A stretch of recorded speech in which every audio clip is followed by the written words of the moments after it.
Life is often off-key, like a bad song. The notes come together but feel flat, unable to create anything resembling music. And yet, there are ways to string them together to create harmony. Ways that are not always entirely in our hands.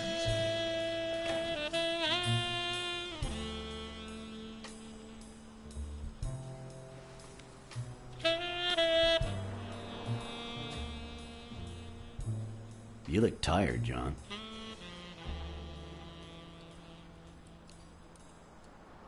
I can't help it. It's just the way we cats are. Well, I can't help but be glad to see you. Yep, I'm beat. I'm starving. Just got back from the annual police medical. Not only did I have to fast, but I also had to chug 2 enormous glasses of water. John, you all right? I've had better days, and I'll have them again, I hope. We both deserve to. The thing is, I'd love to help you out with this case, but I can't. You know I work for the state of New York.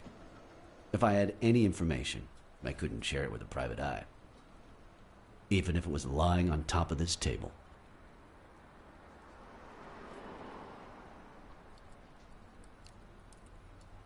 You drank 2 huge glasses of water. How are your kidneys coping with that? Yeah, you're right. Maybe I should go to the... If you'll excuse me.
Interesting.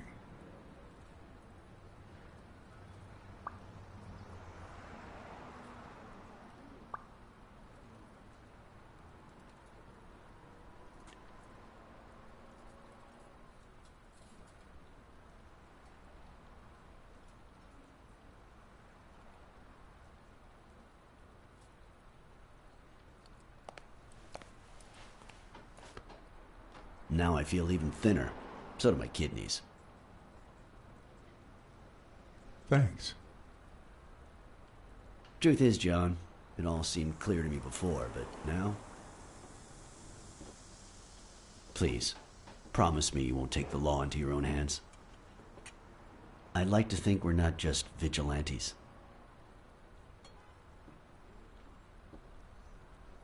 Sure, you can trust me. I give you my word. All right. In any case, keep me posted, will you? Friend, you can count on it. Take care, John. As always, Smirnoff had given me new, potentially relevant information. Not to mention second thoughts.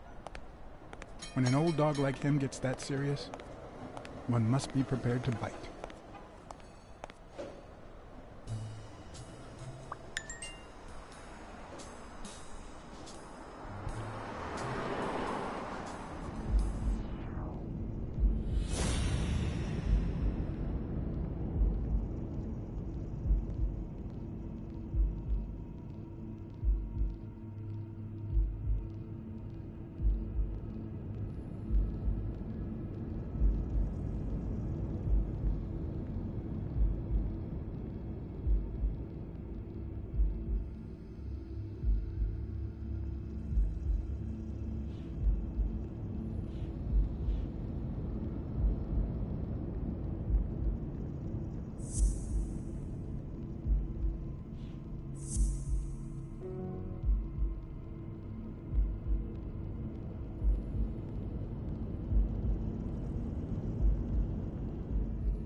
right. Dunn punched a paint can, but why?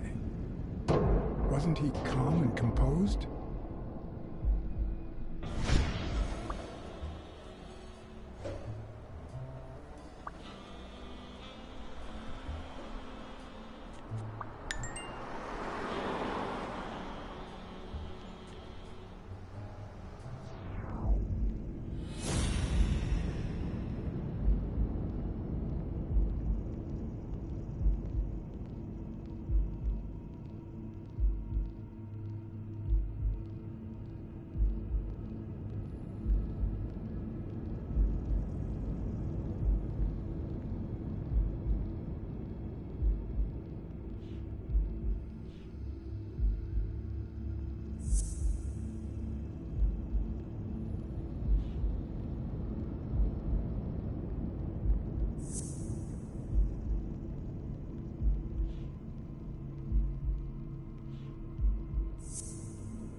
Dunn must have punched the can while he was arguing with Yale.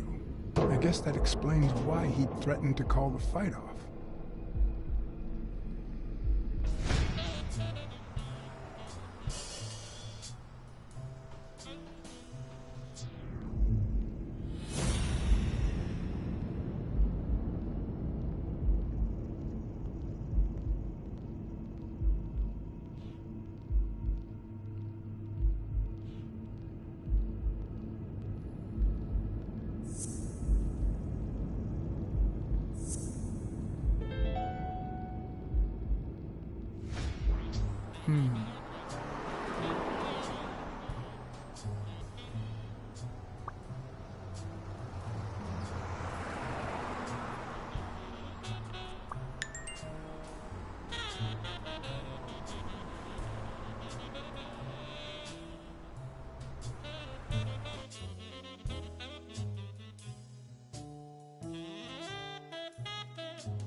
I'm much taller than Dunn, and I can barely reach the noose.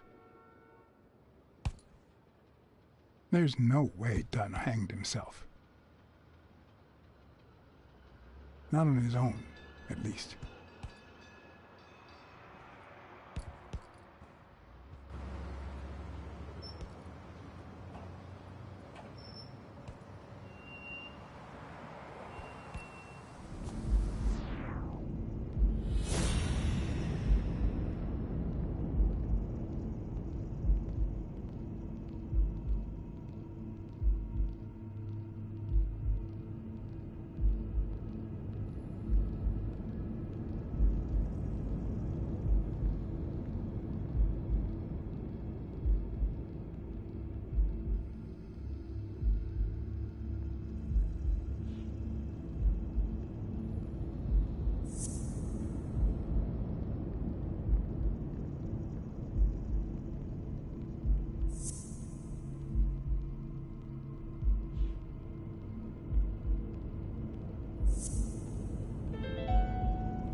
Bobby Yale. I don't know if you had a motive to kill Dunn, but you certainly had the murder weapon.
Yale kill Dunn just because he wanted to call off the fight?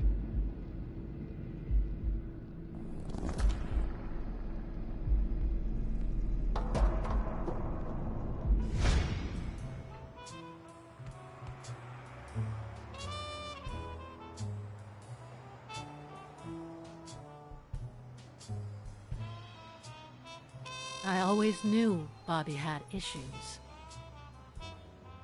But I never thought he'd go that far.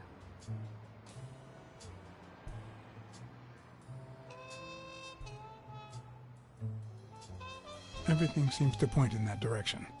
I'm certain of it. But he could have been framed, couldn't he?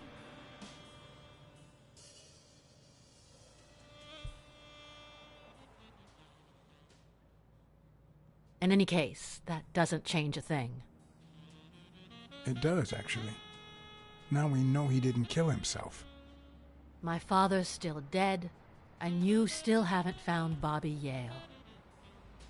Nothing has changed. Opening the safe and finding my father's will won't help us achieve anything. So please hurry. Time's wasting.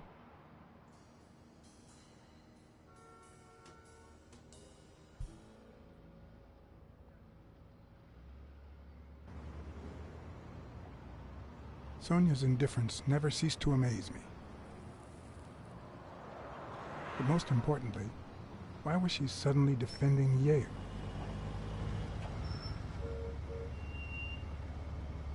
John Blacksad? I think I owe you an apology.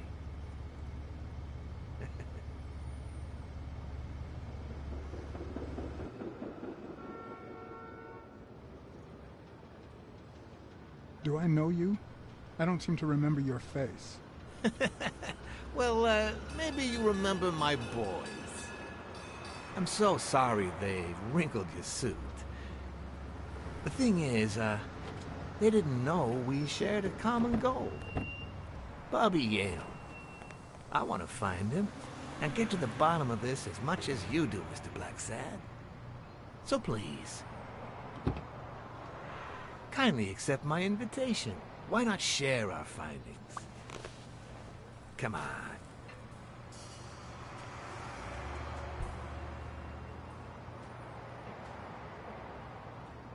Of course. You don't mind me riding in this fancy car with a wrinkled suit, do you? Oh, I think you look mighty dapper, Mr. Blacksad. Although, if those wrinkles were to rub off on me...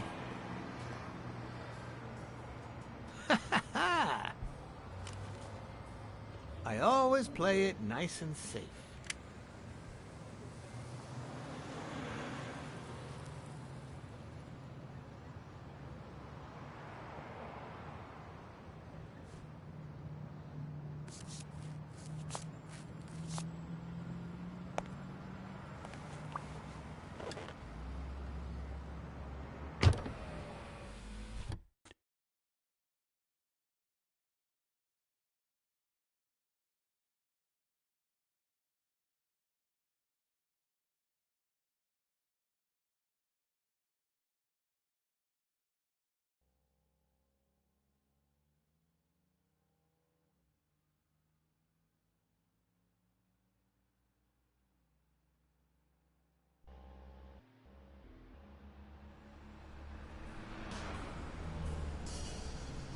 Thank you, Blacksad.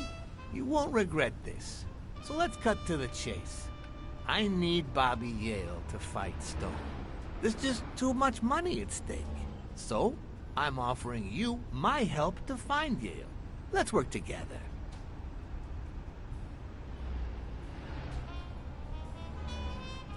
I always work alone. You know, if everyone worked solo, many people would suffer. Look at me. I could go it alone, but I don't. Please, hear me out.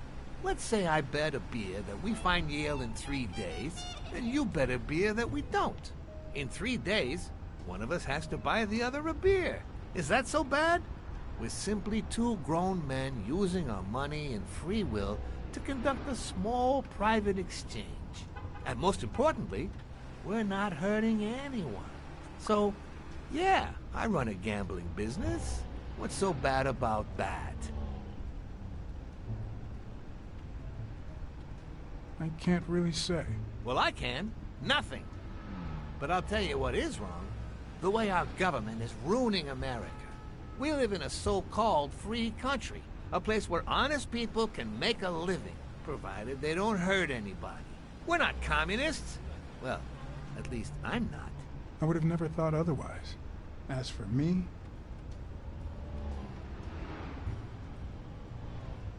with all due respect, it's none of your business. Ooh, all right. Never mind then. In any case, that's not my point. The government betrays our nation's values by passing communist laws that forbid an honest man like me to make a living without hurting a soul. And that, Mr. Blacksad, is just wrong. I'd even say it's unconstitutional. Do you get my point now?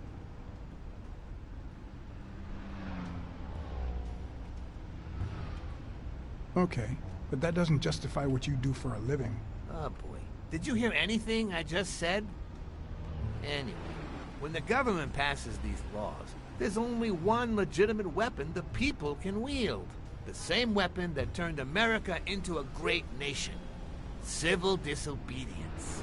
So, as the proud American that I am, it's my duty to disobey.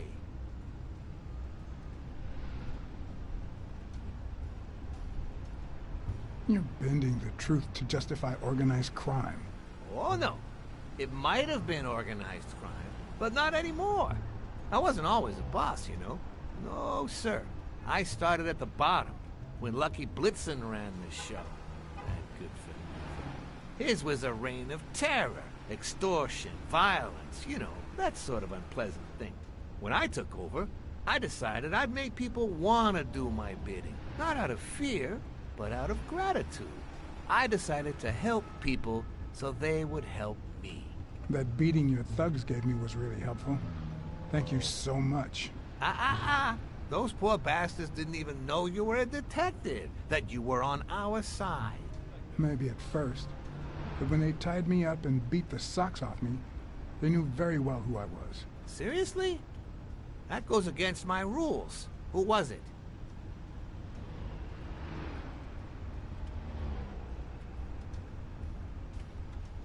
Yeah, the two of them. Bastards. But don't you worry. I'll have a talk with those two. I cannot tolerate this behavior. Please accept my apologies, Mr. Blacksad. You see, a lot of people work for me. Many families depend on my business. Not only that, St. Christopher's Hospice practically lives on my donations. The widows of my late employees are set for life. Their kids get free schooling. The cops leave me alone because they know my business doesn't hurt anyone. On the contrary. And, it looks like we're here.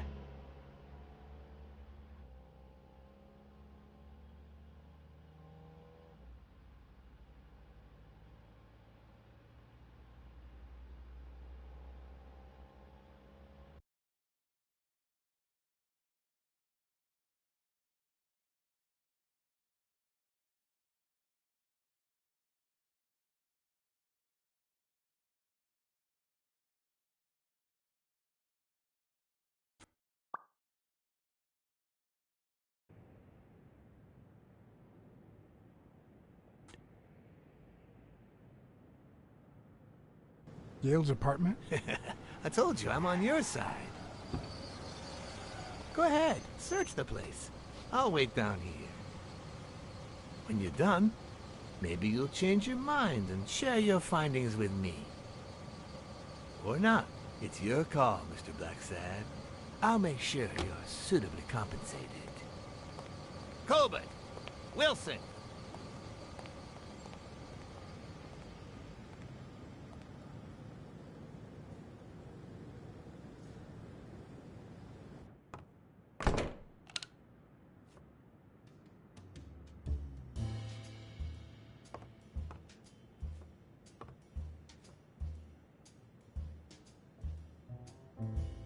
Bobby seems like a nice kid, but I barely know him.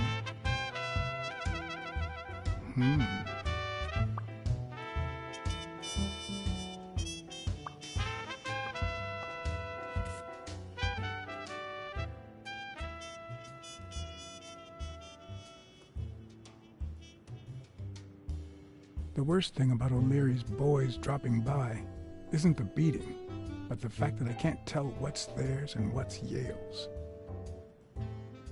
Can't say this is the ideal drink for an athlete. Then again, it could be your classic bookie thug lunch.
Ugh.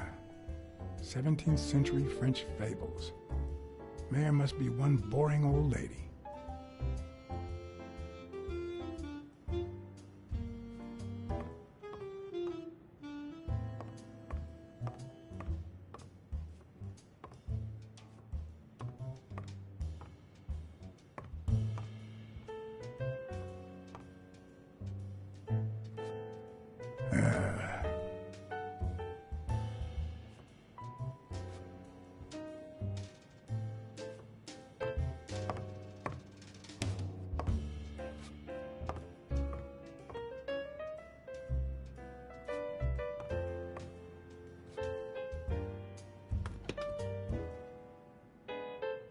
I'm not sure how Yale's love of pickles will help me crack the case, but it's good to know.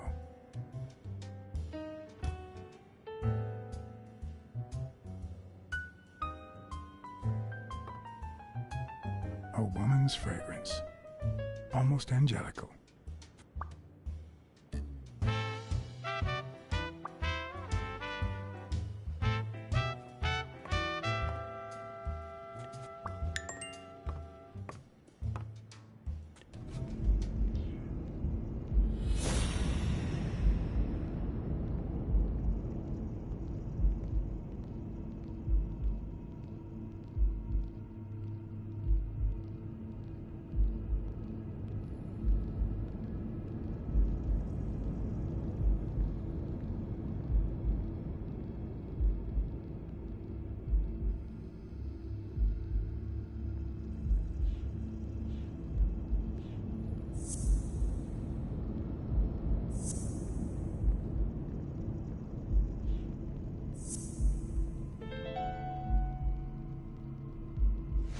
That means she's been here recently, but why? What does Sweet Mary have to do with Yale, the murder suspect?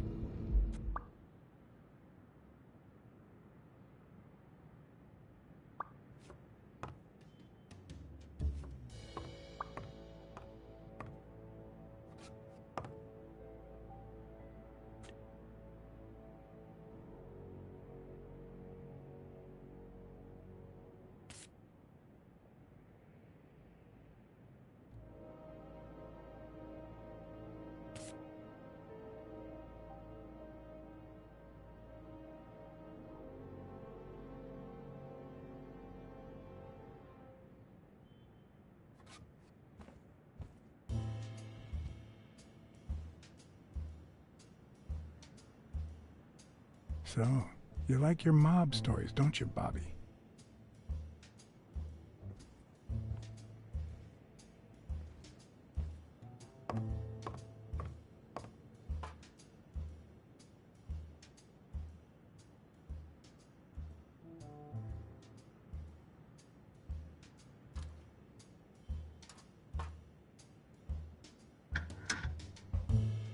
Why would you want such a big closet for so few clothes?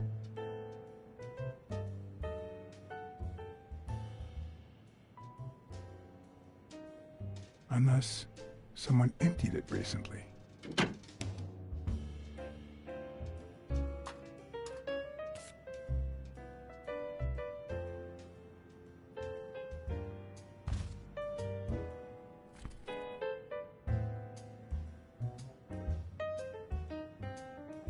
copy one of 3. Do you know any of his relatives? His father, Avenarius. Avenarius? The boxer poet? Didn't he disappear 20 years ago?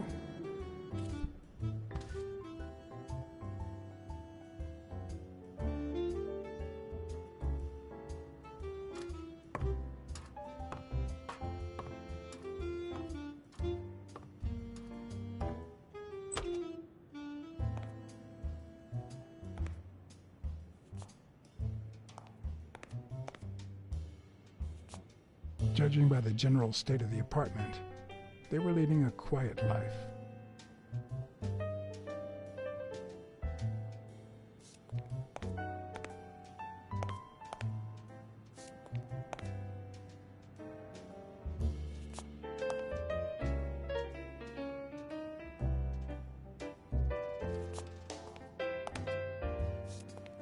Judging by the general state of the apartment, they were leading a quiet life.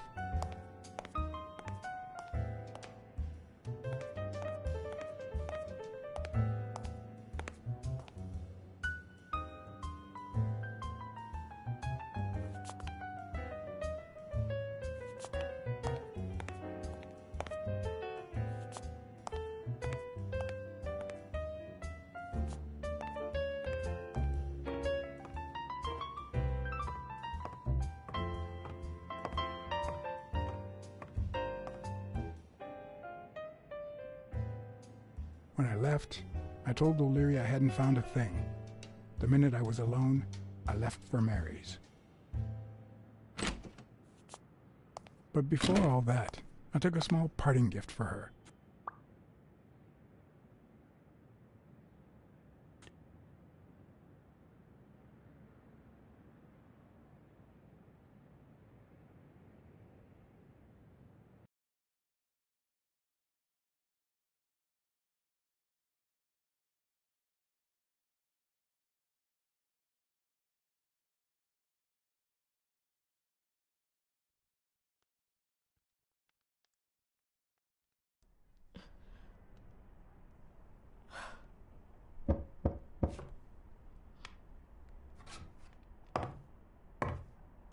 I've never trusted angels. Mr. Blacksad? What a... Surprise?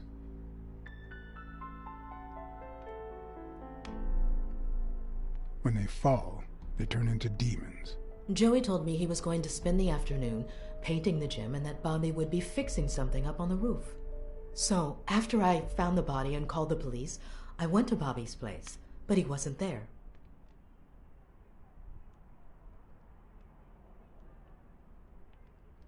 How did you open the door to his apartment?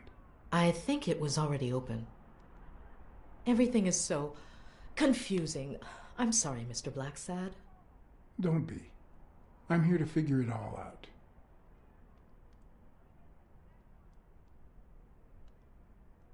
What's your relationship with Bobby Yale? He was like a son to Joey, and we were about to get married, so, you know. Okay, I think it's time to set things straight.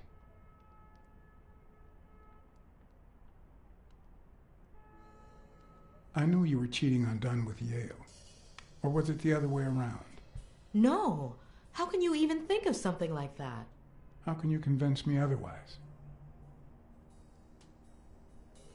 I found a picture at Yale's apartment. It's you and him on a roller coaster. Care to explain, Miss Purnell? I'm not white, Mr. Blacksad. What?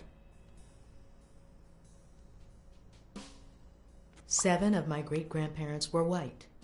The 8th was black. According to law, I'm a black citizen, even if my skin says the contrary. Do you know what that means when you're born in North Arlington, Alabama?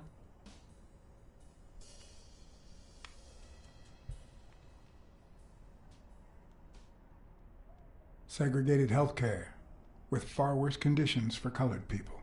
We even have different water fountains, for God's sake. The separate but equal doctrine and all that.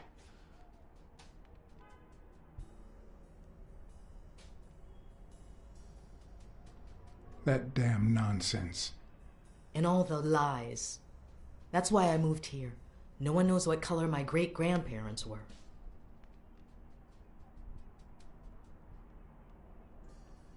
I completely understand you, Mary. Just think if you were also a woman. He's my nephew, Mr. Blacksad. Joe and I first started taking care of poor Bobby when my sister died. That was when he was almost 15. The three of us went on that trip to Luna Park. So this is where Joe Dunn comes in.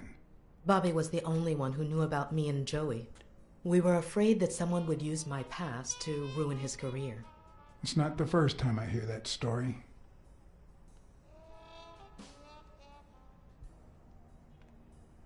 You should have told me this sooner. I've been hiding it all my life. I'm sorry.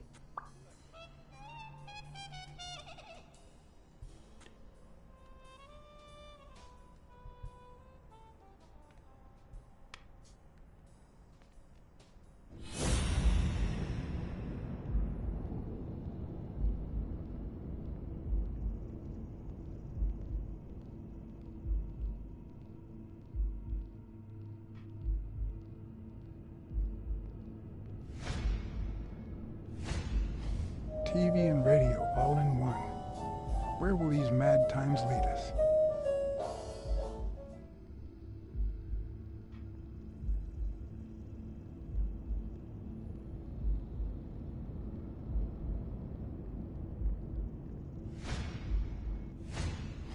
Mary smells like...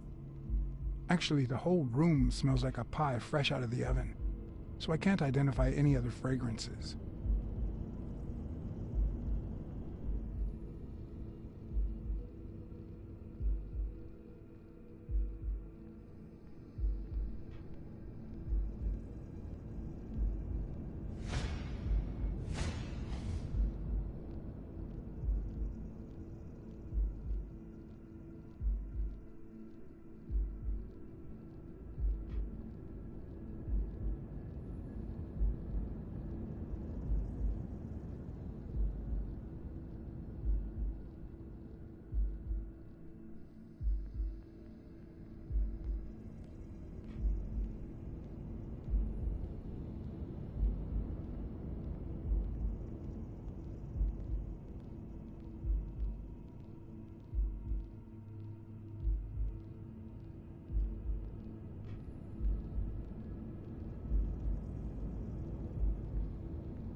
Fresh out of the oven.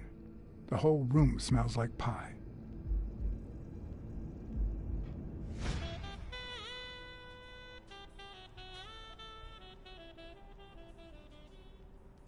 That cherry pie smells so good. I'm starting to get hungry. Thanks. I pulled it out of the oven right before you arrived. Oh, where are my manners?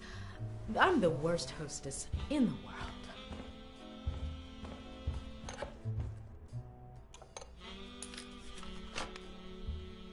Let me go get a knife from the kitchen.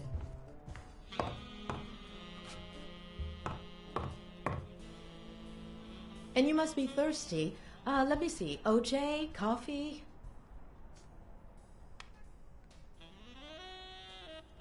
I'll take some coffee, thanks.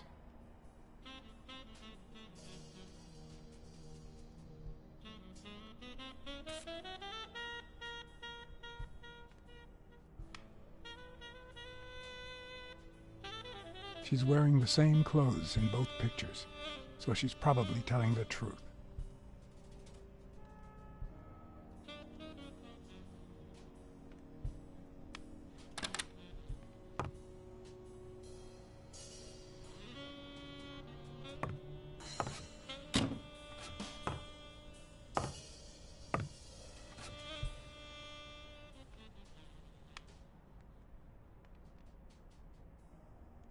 Sorry, I was going to help you with that.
Now that there's almost no pie left, the scent has also disappeared.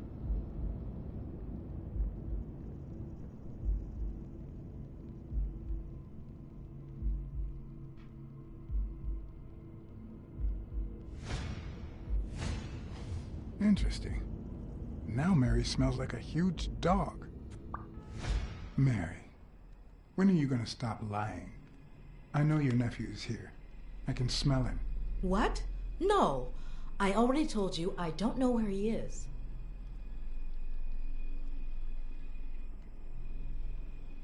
Stop playing around and tell me. Where is he?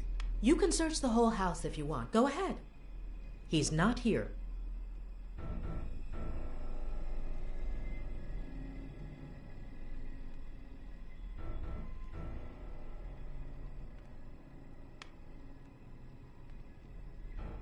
Look, if he's making you do this, just tell me. I'll protect you. Bobby would never do that.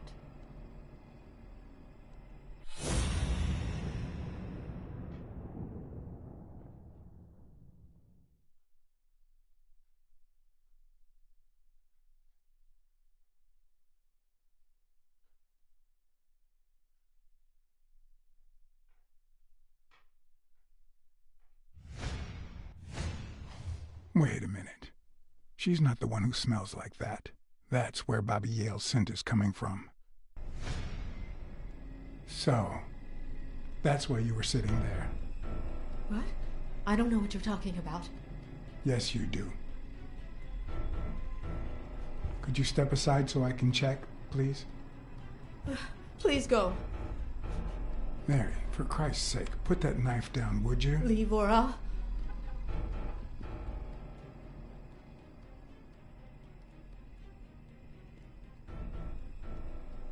Mary, I came here to help. I mean it. I'll hurt you. Bobby!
Call an ambulance. Do as I say. Go on, call an ambulance. Do it now. In the face of a heart attack, there's two things you can't forget.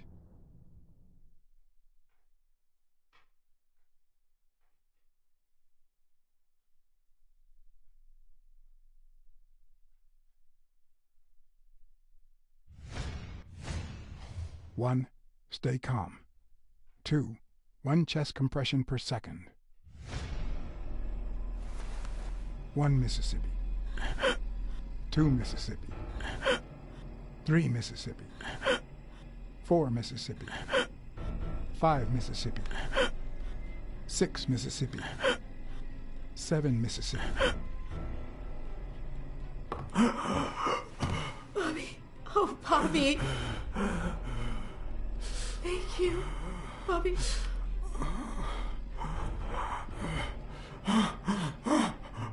Bobby. Thank you.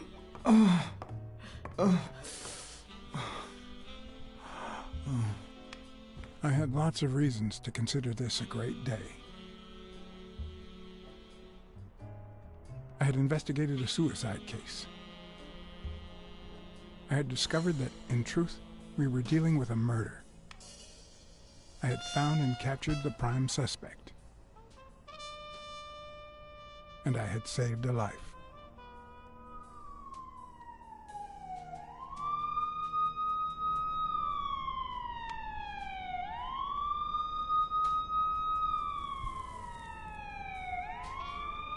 And yet, everything in me screamed that something was going wrong.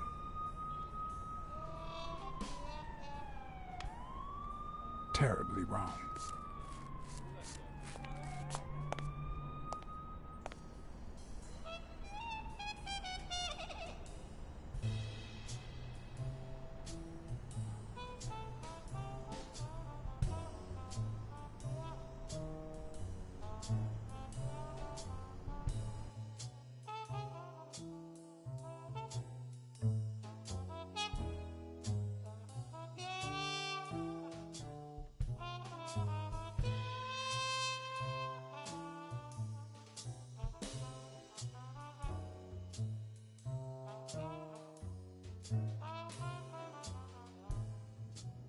Promise me you won't take the law into your own hands.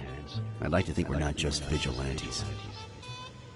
I want a gun! What the hell? Bang, bang, bang! A fair amount of violence, extortion, and casualties.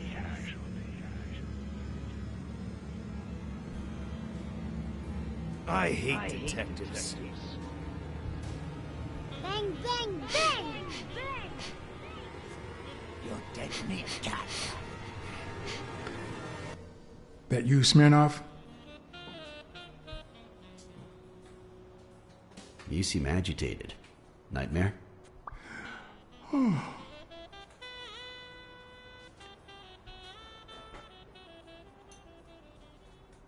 Yeah, I have a lot of those. Yeah, that makes 2 of us. Anyway, why don't you go home? In his current condition, Yale's not going anywhere. Besides, we'll take it from here.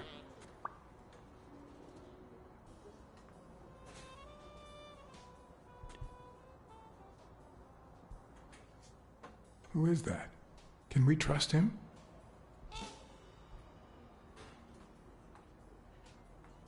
I know how to pick my men, John. You? I'm not so sure. You promised me you wouldn't intervene.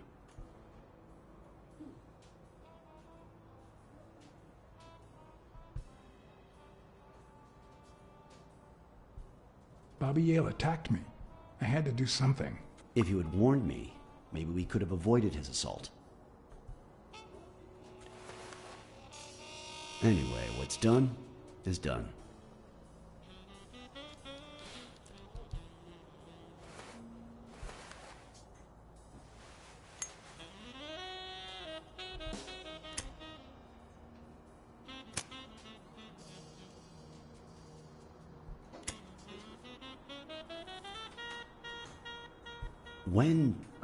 When exactly did you realize that he killed Dunn?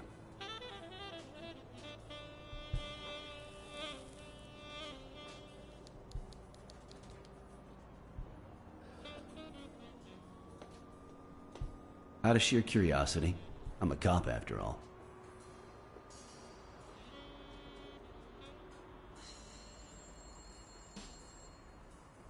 When I saw his picture with Mary at Luna Park, I just knew something was off. How about the motive? Any ideas?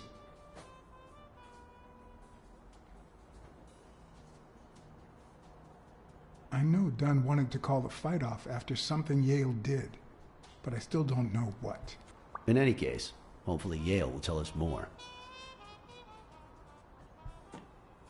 Would you let me ask him some questions when he wakes up?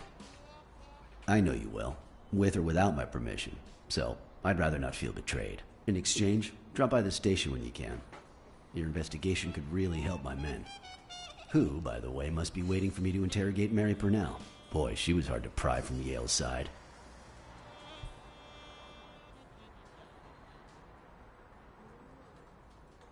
She's been through a lot in the past days. Be nice to her. Of course. In spite of it all, we're not just vigilantes. And as for you, go get some rest. God knows you need it.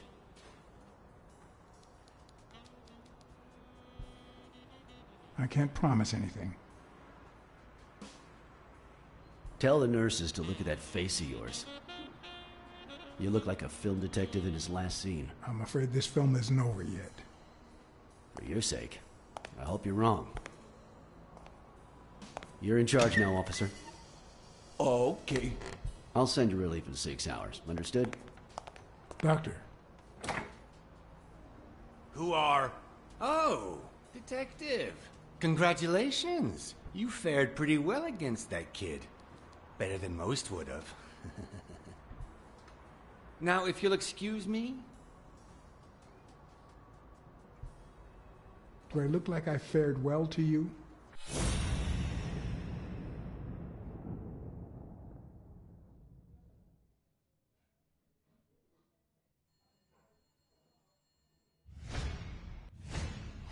We, as a society, simply don't trust reptiles. But that's not the real problem. The real problem is our extended belief that there's logic to that distrust, that it's natural and well-founded.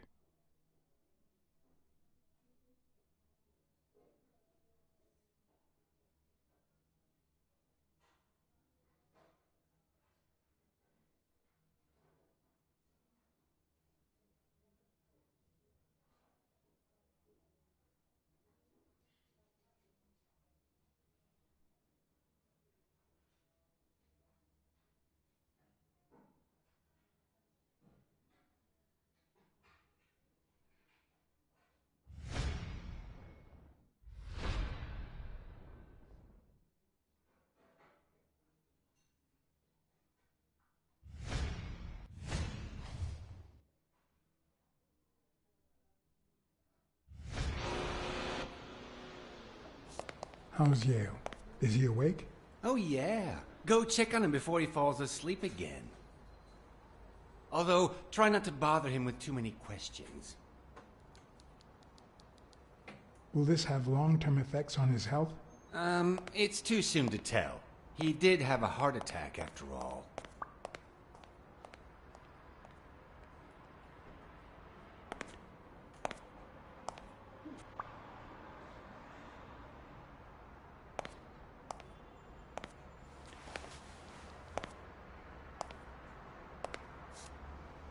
Go away. I don't want to see you. The doctor told me to sleep. I rarely get to interrogate a suspect with his guard down in a place as quiet as this. Getting the chance to study his body language with no distractions is a rare gift.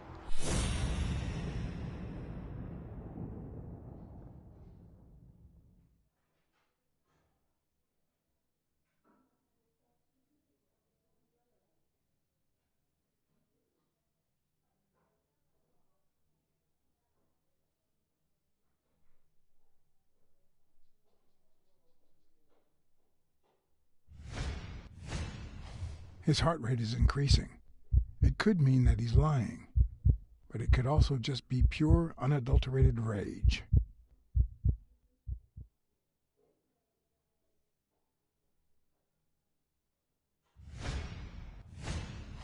He's looking straight at me. If he couldn't hold my stare, I'd think he's lying. But that's not the case.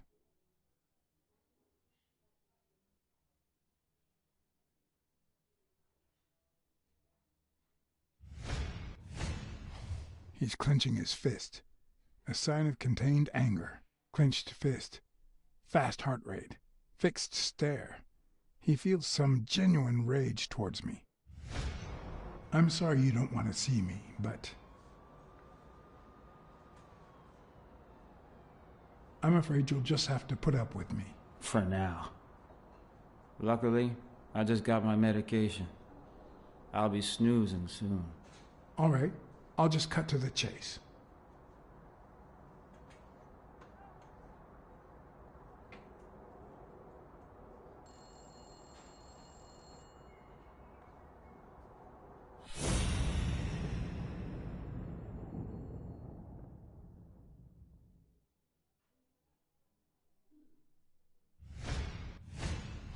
Is he lying, or did his heart rate speed up out of rage?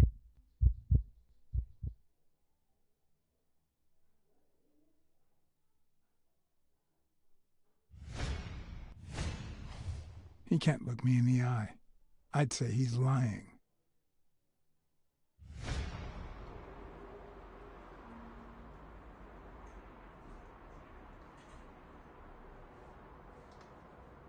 Why did you kill Joe Dunn?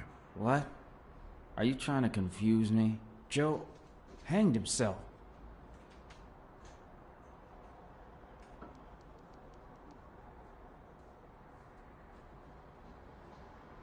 Dunn was too short to hang himself with that rope. So, it's true?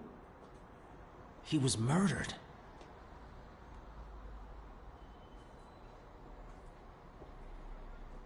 I know Dunn threatened to call off the fight.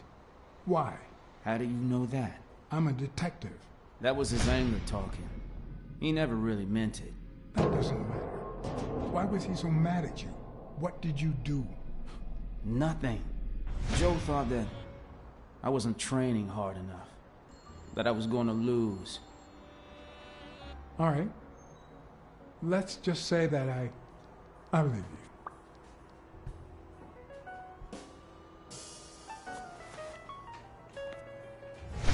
The murderer killed Dunn with a chest expander and planted evidence to make us believe it was suicide. But he also left enough clues behind to make sure we found the true murder weapon. Then he put the chest expander box in your locker to frame you. Do you know anyone that twisted and who also happens to have a motive? I don't know.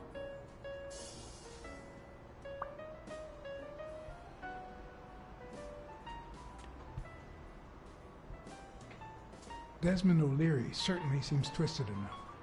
Did he have anything against Dunn? I'm not sure if they knew each other. At least not in person.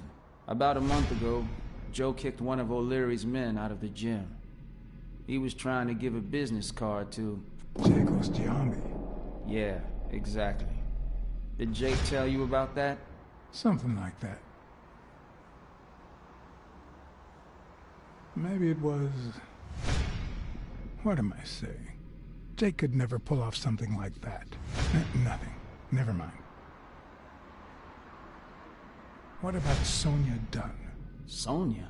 I doubt it. She's odd, but she's his daughter. I've seen worse, believe me. What about Frank Cassidy? Do you think he has a motive? Maybe. A few weeks ago, Joe took me to a boxing managers association meeting. Headed by Cassidy. Yeah. He was obsessed with making it illegal for boxers to fight without a manager. Or without an associated manager. Everyone seemed to go along with it until Joe spoke up. He said that would lower us to mob status. That Cassidy had founded the association just to make money by monopolizing the sport. That made others think twice. And Cassidy ended up empty-handed. Poor Cassidy. Blacksad. I think I owe you an, You know, My father disappeared when I was 6, right after winning a fight. We never heard from him again. Do you know what that does to a kid? Who knows where I'd be if Joe Dunn hadn't been in my life. Even when I lost my way and put a gun to his head years later, he still took me under his wing and managed to steer me in the right direction. And now that he's gone, you're risking your life to find his murderer. Thanks.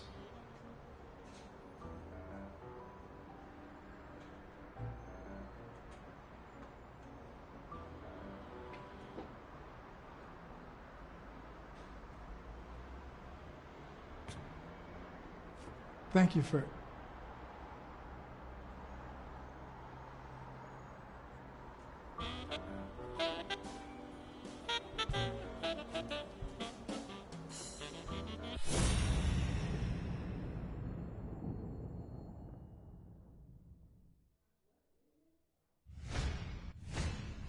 Is that eye movement normal?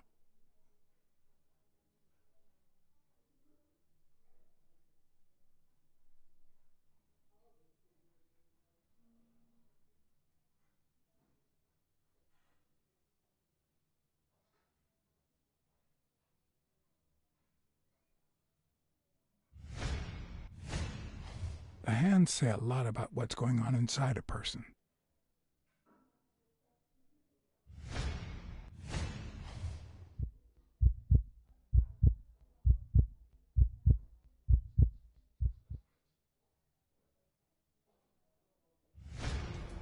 He seems restless. Should I tell someone?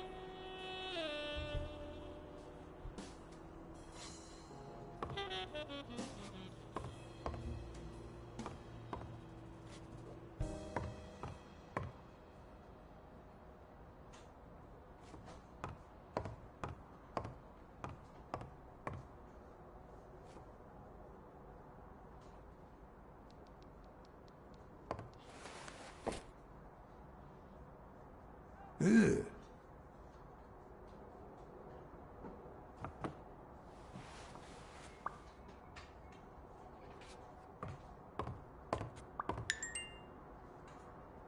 The number of cigarette butts is inversely proportional to my hours of sleep.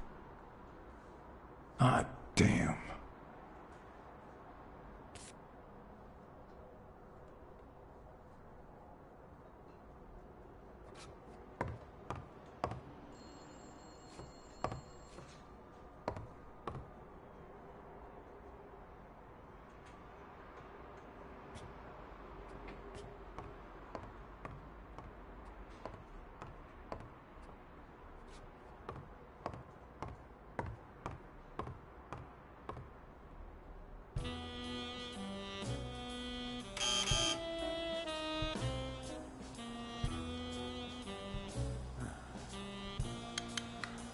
See? There's no fever whatsoever. He must be having a nightmare. Are you sure? Wouldn't you have nightmares too, after what he went through yesterday? I know I sure wouldn't sleep. I have nightmares myself, but those go way back. Oh, the poor thing. Do you know what my nightmare is? It's that witch I have to work with. Oh. Good thing she's got trauma surgery at 12:30, but I wish it were a little sooner, you know? Anyway, thank you for letting me know, and for bringing him in. You don't know how excited I am to be involved in a criminal case. It might not be important, but I need to take a look at his medical report.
No, the footprints don't match. If Yale killed Dunn, he did it without stepping in the paint, or in different shoes.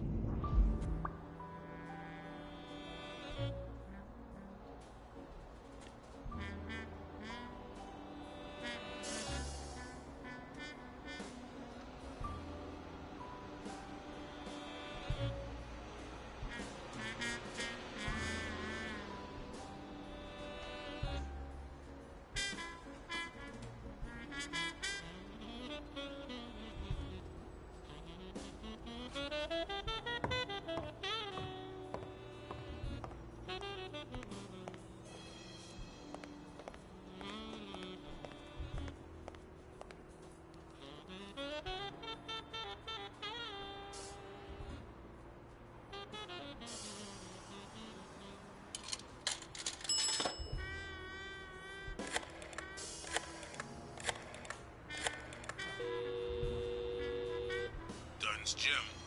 Jake Ostiombe speaking.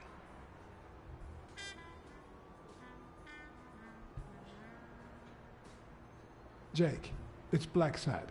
I just wanted to... I have work to do, John. Call you later. Ronald, get on that ring!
Hi. You're awake, handsome?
I'll take a pack of Morleys, please.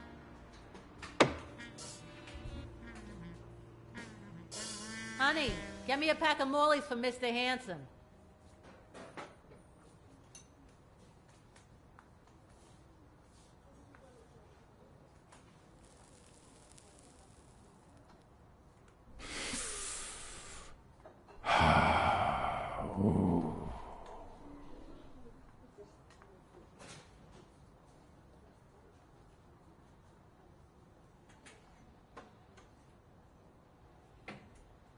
Yale's medical report is right there. Mind if I take a look?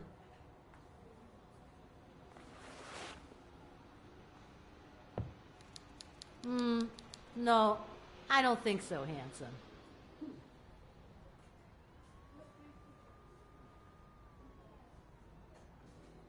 What if you show me Yale's report and I buy you dinner? You're handsome, all right, but I'm not stupid. I won't be able to read Yale's medical report if she's around.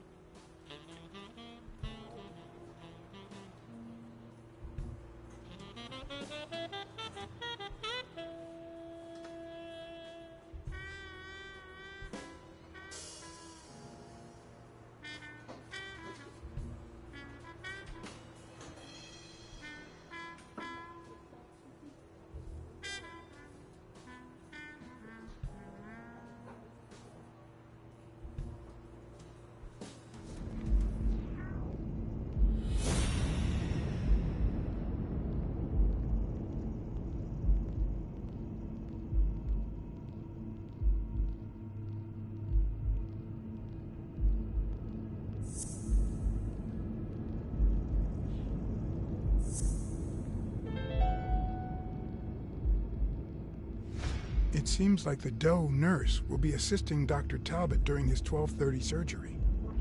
In 4 hours. Could I get them to operate any sooner?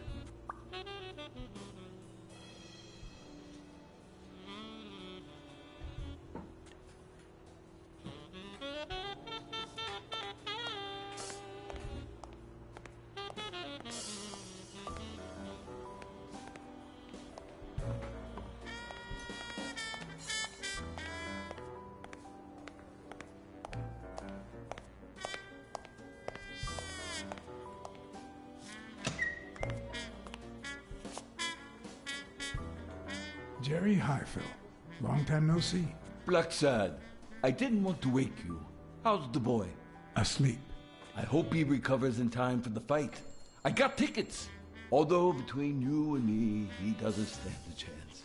It'll be a fun bout, nonetheless. Not like this. God, this is boring.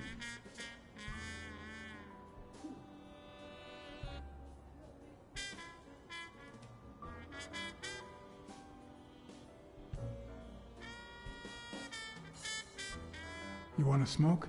Don't smoke or drink. No vice for me. Smoking's dirty. Alcohol goes straight to your head. And women, they're all just mean.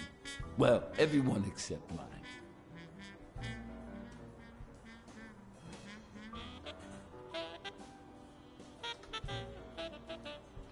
Are you sure about that? Not even one little vice? Nope. Between you and me, when someone gives in to vice, it's because something's missing. Something in their life just isn't right. I've got a good wife, a good job, a good house, a good TV, and a good hobby. Sports. Well, watching them, that is. What else do I need, eh? Blacksad, vice is for losers. Man, I'm bored.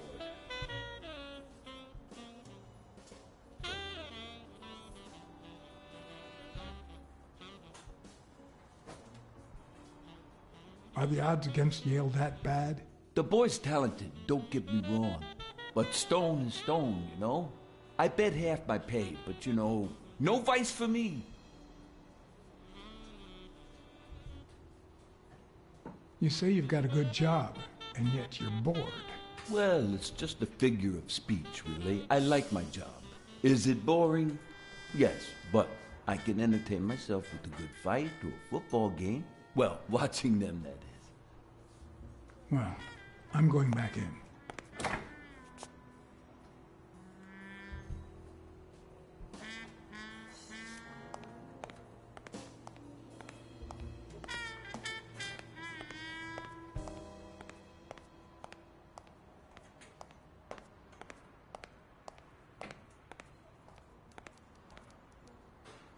I won't be able to read Yale's medical report if she's around.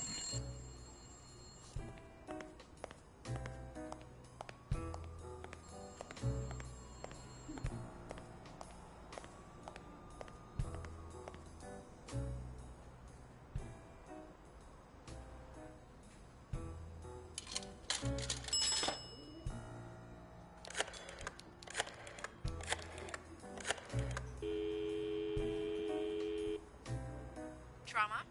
Sherry speaking. Get Dr. Gregor Talbot, please. Yes, 1 minute. No, actually, Dr. Talbot won't be in until 12:30 according to my registry. Can I ask who's calling, please?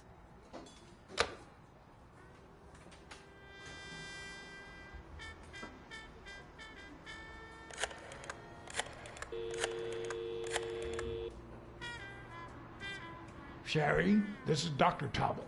We have to reschedule the 12:30 procedure. I want everyone in the operating room in 5 minutes. If anyone gives you any grief, tell them it's a matter of life or death. Understood?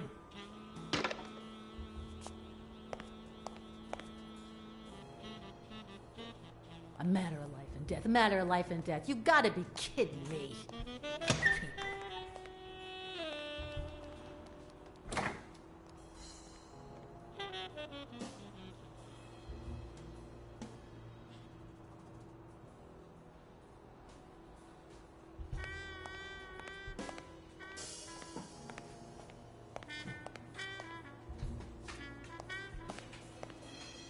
All right now. How do I put this? I need something that you... Oh. Only if you guess why I'm giving it to you.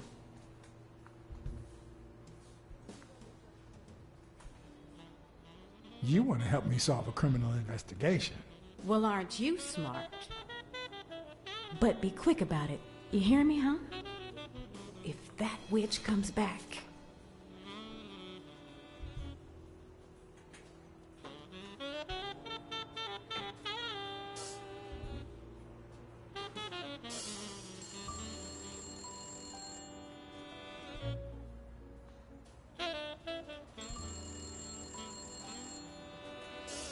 What?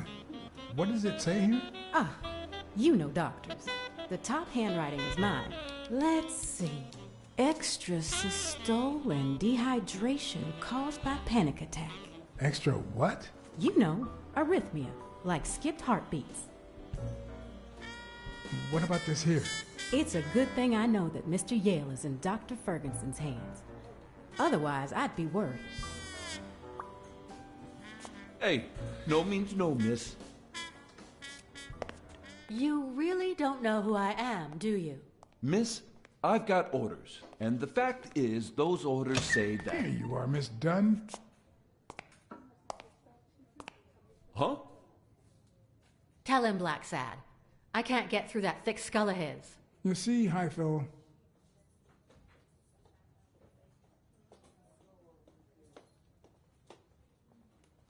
she's the owner of Yale's gym.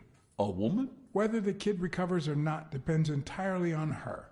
Between you and me, and all due respect, miss, but aren't we taking this woman's liberation a little too far? All right, let her in, but she's your responsibility. Thanks for convincing the cop.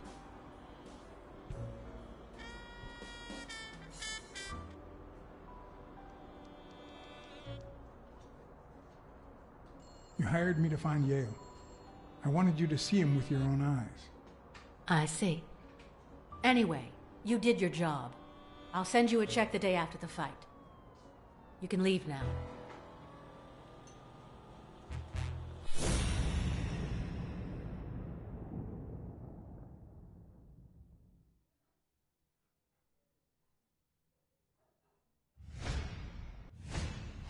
Huh, no. She's gonna do something stupid. Sonia, don't. He killed my father. You said so yourself.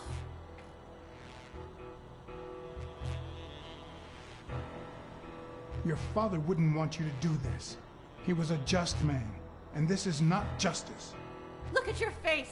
He did that, didn't he? How could he not be guilty? You can't take justice into your own hands. Believe me, it will haunt you as long as you live. Shut up. None of that matters. How could he not be guilty? Your father sacrificed everything to pay your way through college. If you do this, you'll destroy the future your father wanted you to have.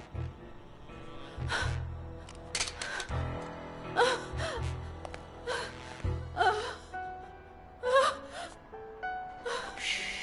It's okay.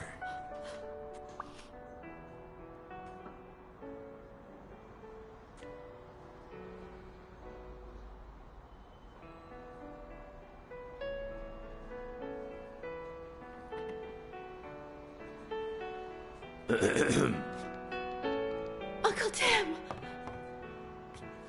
Sweetie, I came back from Los Angeles as soon as I could. I told you not to rush back. Come on now, honey. Aren't you going to introduce me to your friend? No, this is John Blacksad, the detective who found Bobby. Oh, so this is strictly professional. I thought you had some good news for your uncle. No, Uncle Tim, don't be silly. Come on, we'd better let him rest.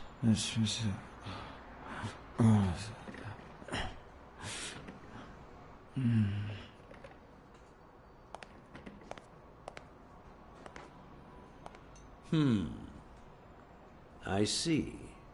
Let's say you're right and Bobby Yale is innocent. Who should we focus on now? We?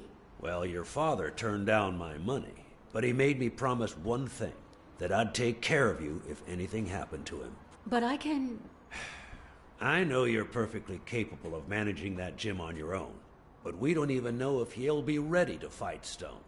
Besides, someone seems really invested in stopping that fight, and someone has to pay Mr. Blacksad to get to the bottom of all this. Please, talk some sense into her.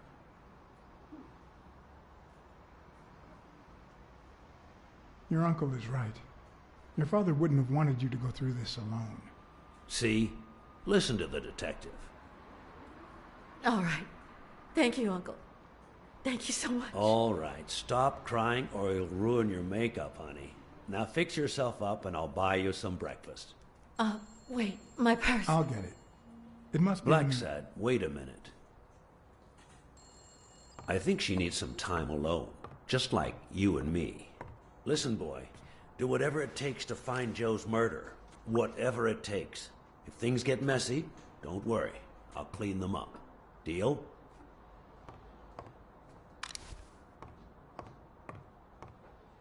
Sure. I'll do my best. Thank you. I trust you to get that ball to the end zone. No. Are you telling stories about the great iron arm again? Wait a minute. Of course. The Milestones quarterback. Tim Iron Arm Thorpe. It's a good thing folks usually recognize me sooner. Blacksad, you coming to breakfast? I'd love to, but I have to go ask for a favor.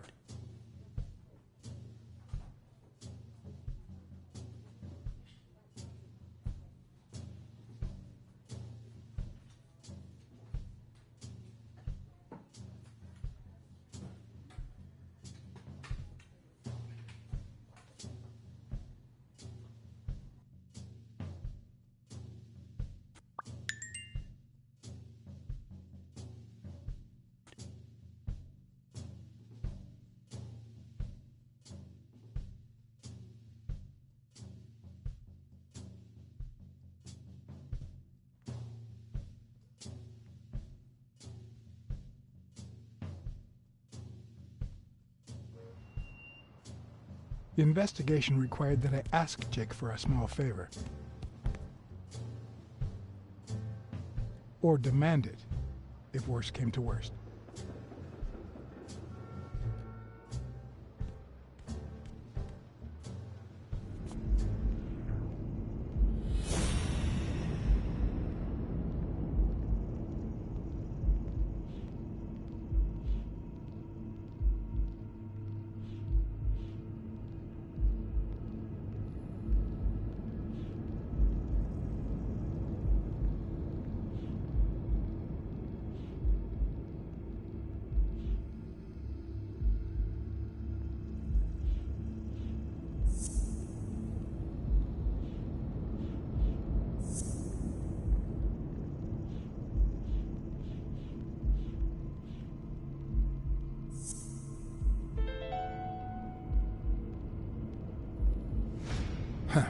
That lizard isn't Yale's doctor.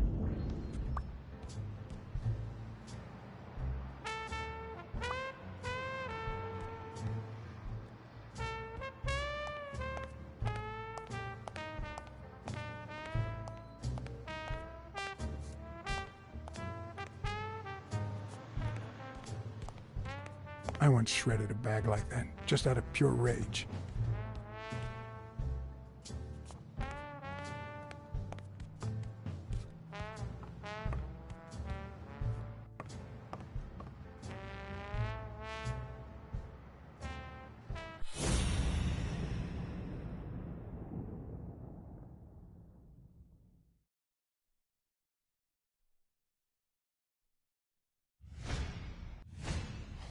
This one's got extra padding, just like Jake.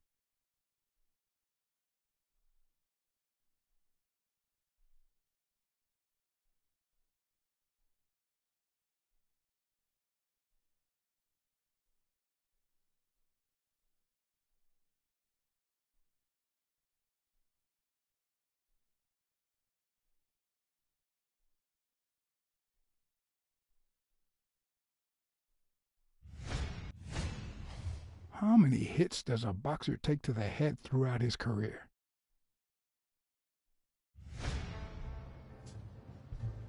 Hey, hi. Hey, focus, will ya?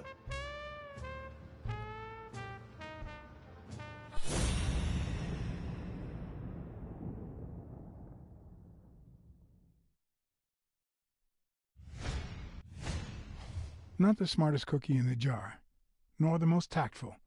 But do I trust him? No. Do I consider him a friend? Yes.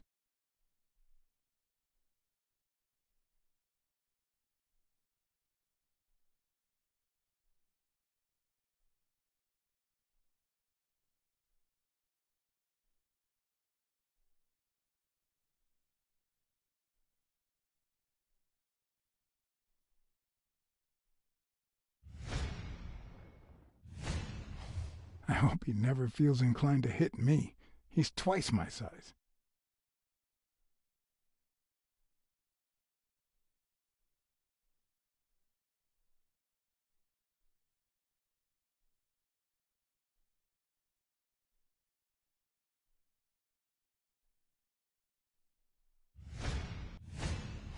He's been training with those same shorts for who knows how long.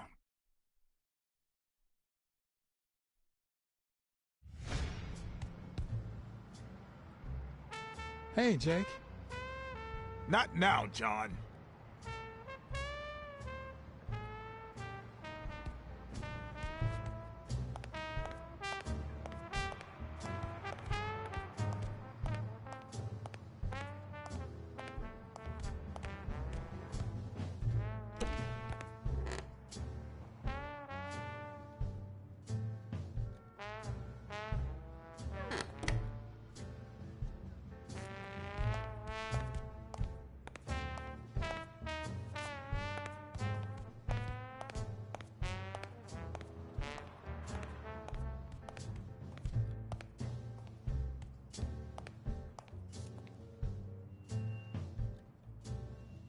The racist brain is so full of hatred that there's no space for trifles such as common sense or, say, spelling. But this most cultured writer spotted the error and attempted to correct it, not sure what to make of the outcome.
All right, that's enough.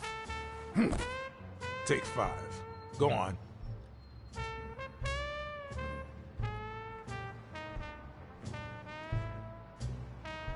What, John? What's so important?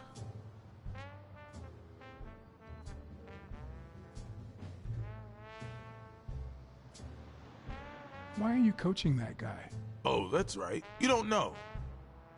Sonia asked me to run the gym. Well, at least the fun part. As soon as Bobby Yale's back on his feet, I'll turn him into a champ. I'll make him crush stone. Just you wait. What? Why are you looking at me like that?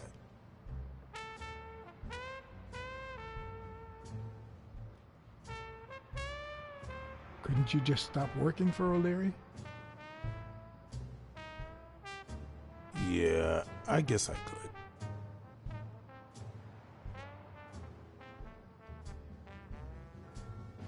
Have you noticed anything strange about Sonia? I don't know. Yesterday she said she hated the gym. But it also seemed like she wanted to save the place. Do you get any of this? I sure don't.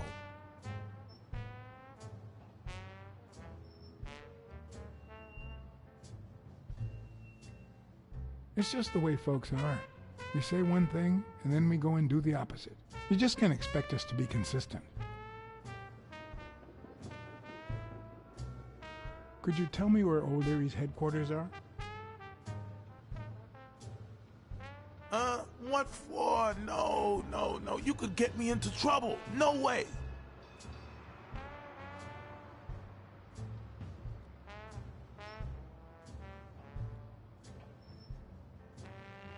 You lied to me yesterday, and being the good friend that I am, I kept your secret. You owe me. I don't think I'd keep protecting you if we weren't friends. Although, if we were friends, you wouldn't hesitate to help me. Tell me, Jake, are we friends or not? Damned cat. All right. O'Leary's hideout is in the basement of a Chinese restaurant. But I don't even know how to get in.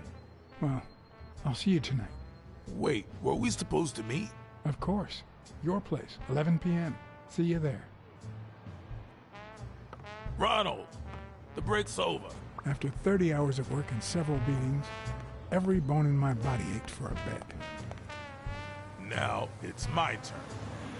So I went home to recharge. Because the night ahead was bound to be promising.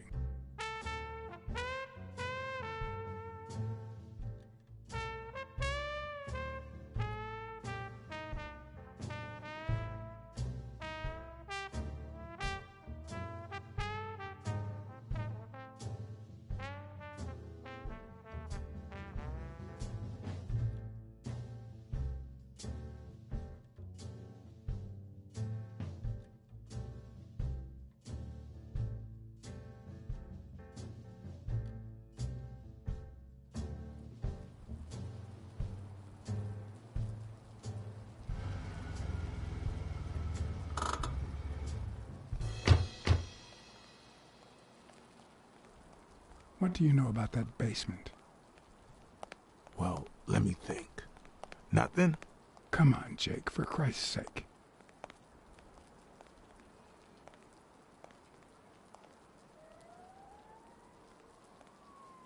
I'm running out of threats to get you talking, Jake. And frankly, I don't want things to get violent. I've come to get O'Leary several times, but they always make me wait in the dining room. One day it was so late that the restaurant was closed. They made me call from a payphone in that alley over there to let them know I was here. A few minutes later, O'Leary came out the back door, that red one there. All right. You stay by the payphone. Wait till I'm inside. If you see anyone, call the same number you did that one time. Let it ring twice and hang up. Got it? Screw you! A promising night indeed.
Could it be an elevator shaft?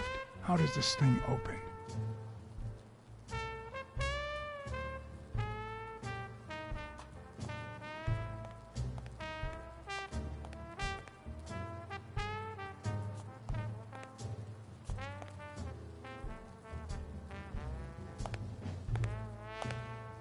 What happened? Should we run for it? Do I look like I'm in a hurry?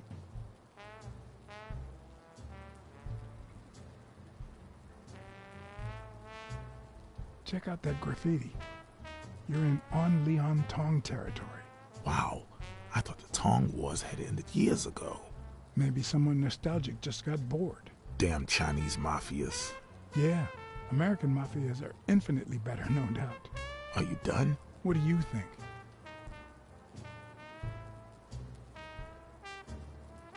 There's a trapdoor on the ground, right by the restaurant. Does that sound familiar? Huh?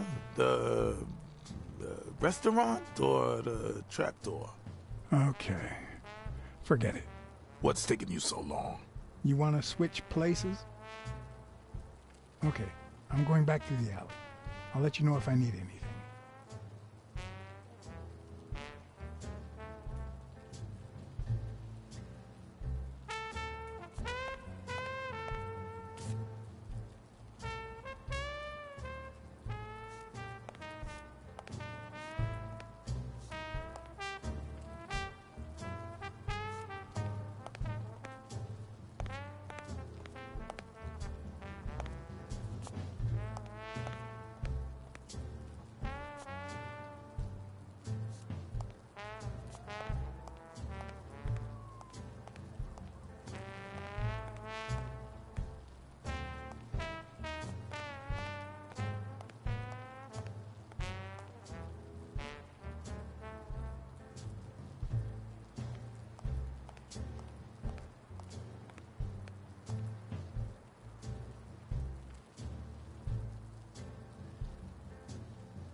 A bit too high to climb.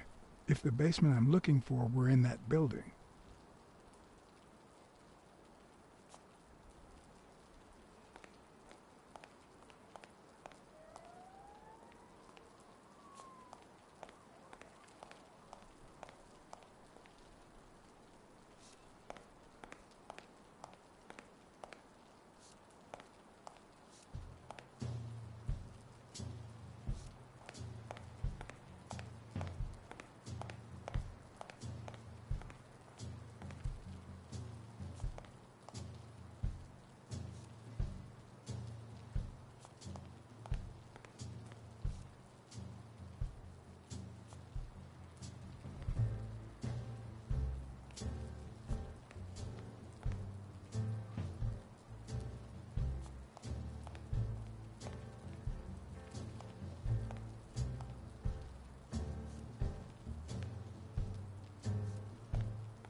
No. Plan will only work if O'Leary doesn't know I've been here.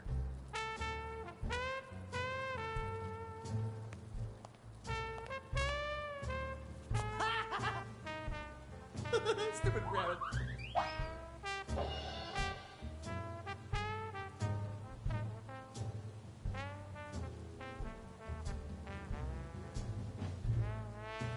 I'm guessing it lights up when they ring at the main door.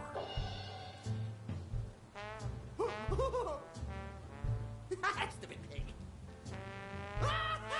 Does he need a shotgun to deal with suppliers? Coyote.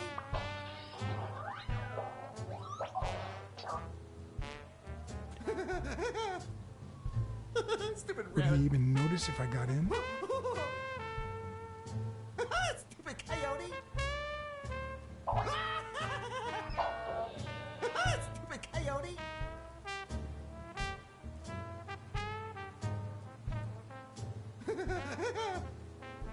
Stupid rabbit. Maybe it leads to the basement. Stupid cat. Or maybe this is the way to the basement and not that corridor. Stupid duck.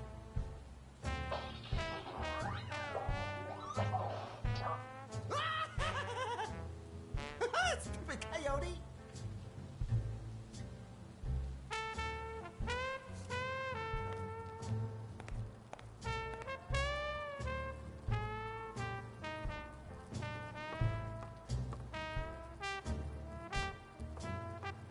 If only I could reach that box.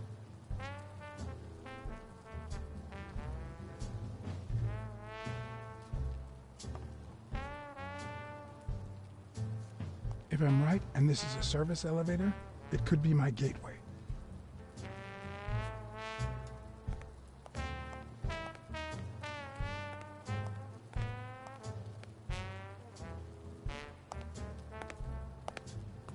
What?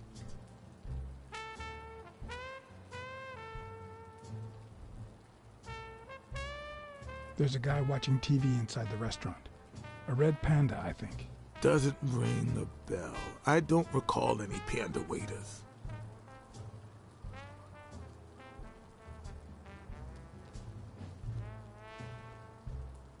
The carpet store neon sign is still on, even though no one walks down that alley. Don't you find that odd? They must have forgotten to turn it off. Plus, they're not short on cash. I heard O'Leary say he was gonna buy 10 carpets the other day.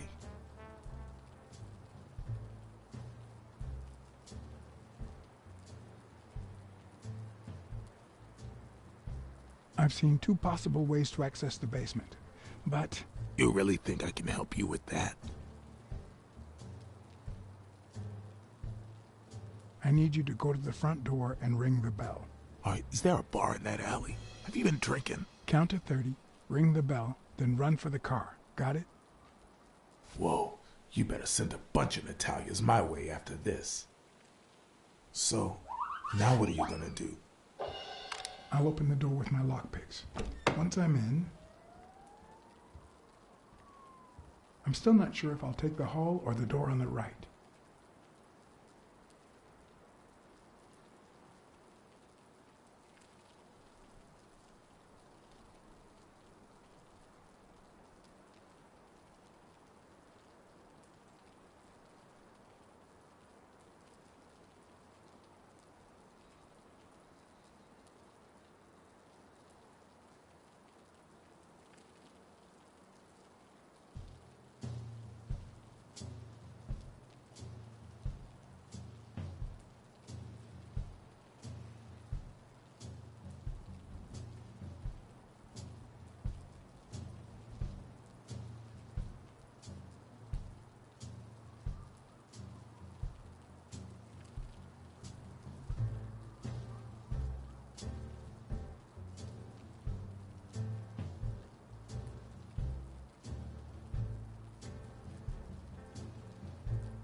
lock on that door was not your standard model. I had to give it my all.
It won't budge.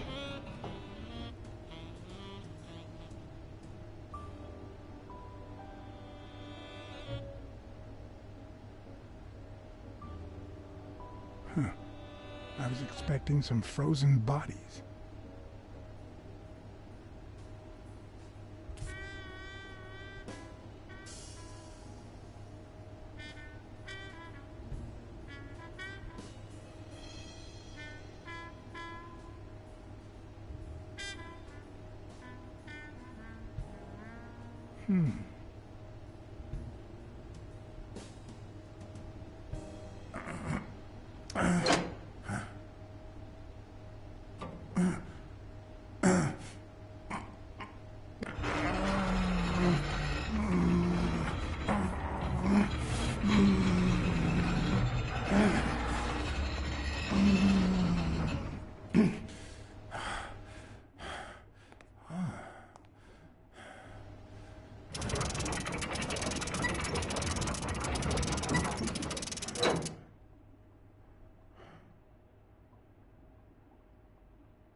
The odds are incredibly in Stone's favor.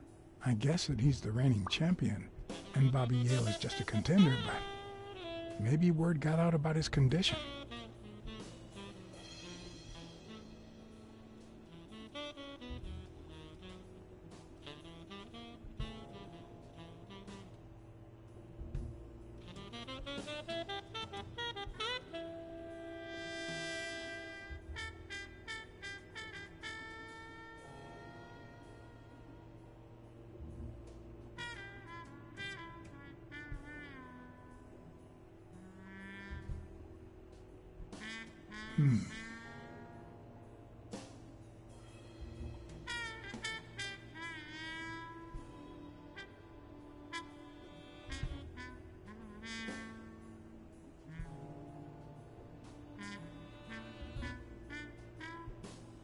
There's one on each table, except this one.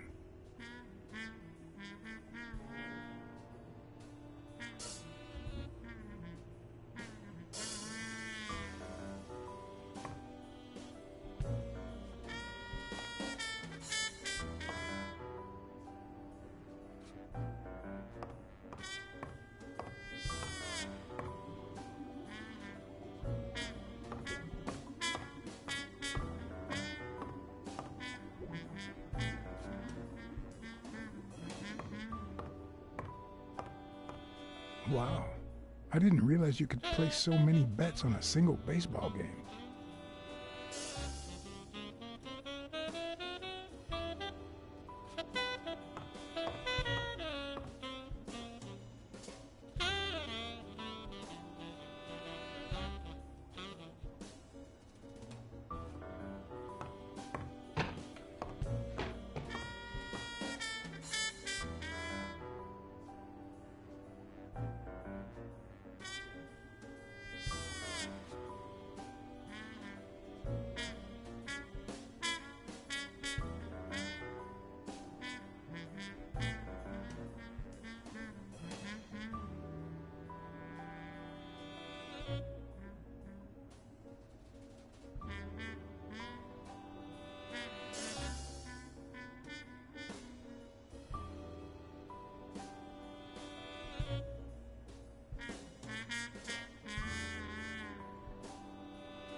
"16 days until the fight."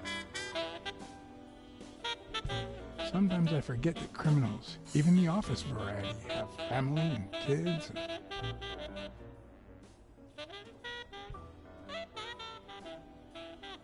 Anyway, maybe things aren't so bad on the dark side.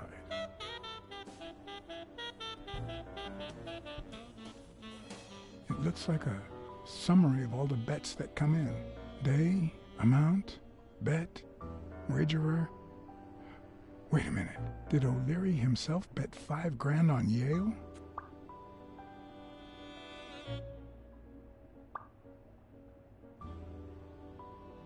A little thingamajig that adds on its own. What'll they think of next?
Could that be Ireland?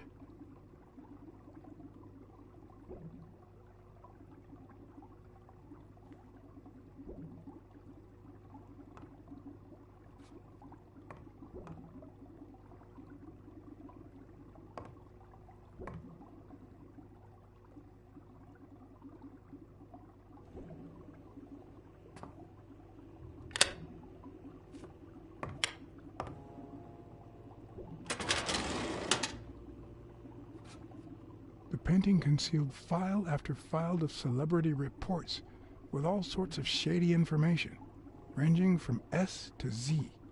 Almost all of them were athletes. Is that what O'Leary meant when he said that detectives and police officers were his friends? I wonder how many spy for him. If I were to pitch in, who would I spy on?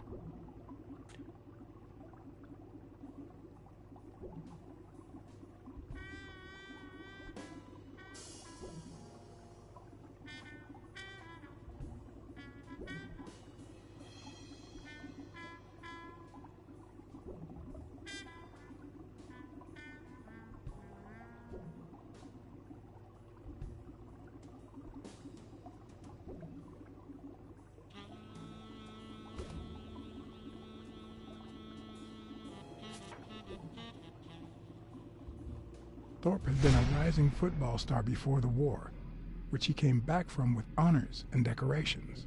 After the truce, he resumed his career. He won 3 season trophies and a couple of MVP awards.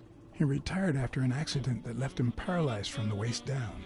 He started his own sports advertising agency 4 years ago, but according to the files, O'Leary hadn't even tried to corrupt him.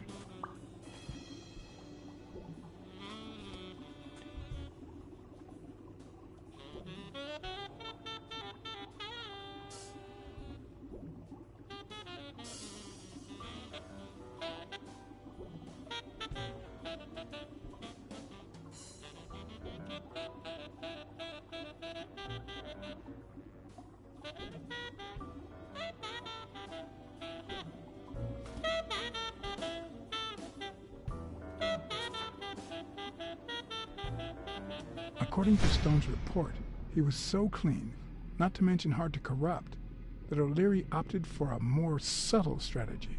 Apparently, when he broke up with the tennis player Helen Moore, he set her up with Stone. Lucky for him, they hit it off. As I put away the report, I stopped in my tracks.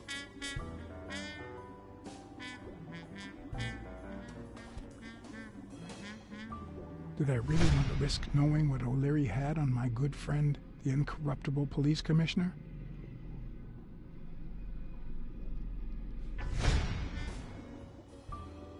I sighed in relief. O'Leary had tried to buy Smirnoff on several occasions, but failed. Luckily, O'Leary had nothing on him, or me.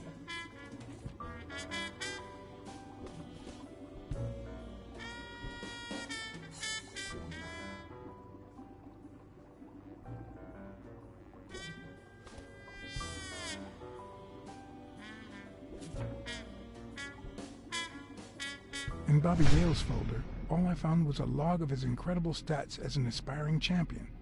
20 victories, 16 by knockout. Although, at the end of the report, someone had underlined one word several times. Untouchable.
Limited edition copy 2 of 3.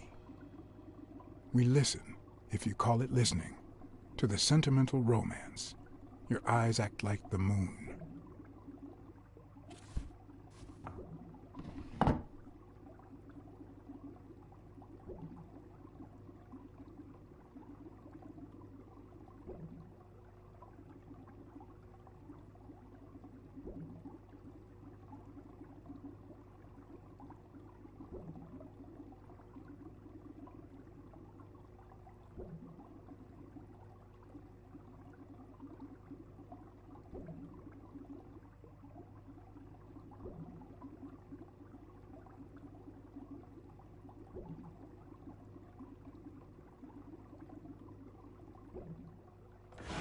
If they're not together anymore, why does O'Leary keep so many pictures of romantic moments with Helen Moore?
Luckily or not, files in through R included no one that I could somehow connect to the case.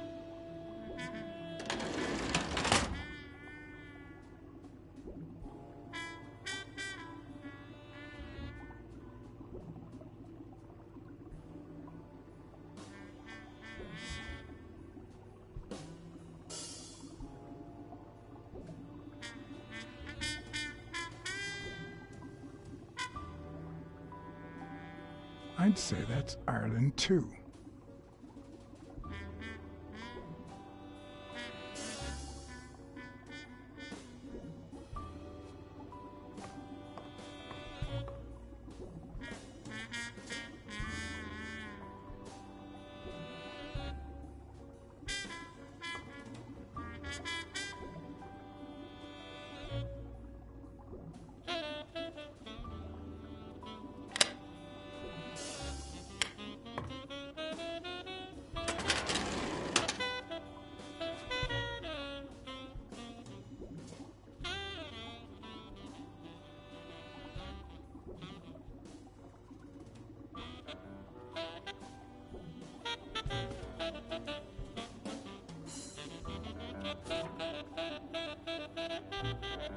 The report on Yale's father was the shortest of all, since only his name was left. Why?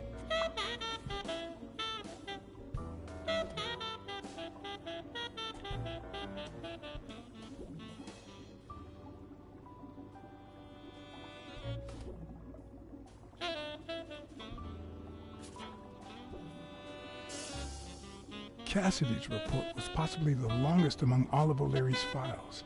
Apparently, their rivalry went way back. So much so that they spied on each other in the most unthinkable ways. At least I was able to confirm what Yale had told me. Cassidy had threatened Dunn after he refused to join the managers' union.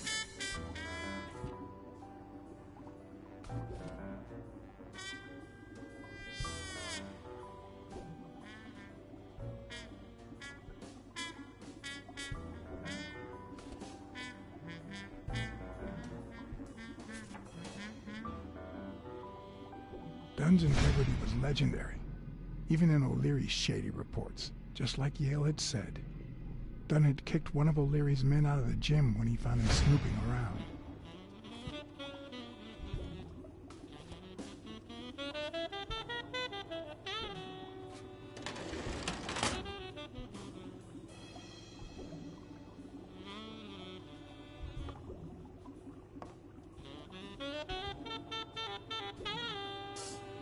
A Crossler?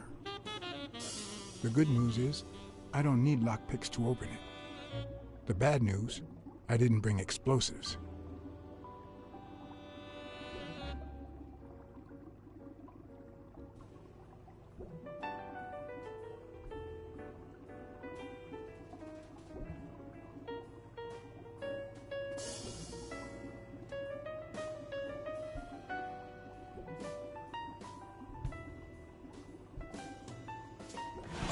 Even Dunn had a gun in his office.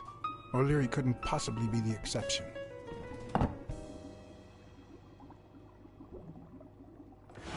Dunn had $200 in his safe. O'Leary had about $20,000 in a drawer.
Does O'Leary have a network of pals?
Strange as it may seem, the reports reveal that O'Leary had hired Jake as a bodyguard precisely because he was absolutely clean.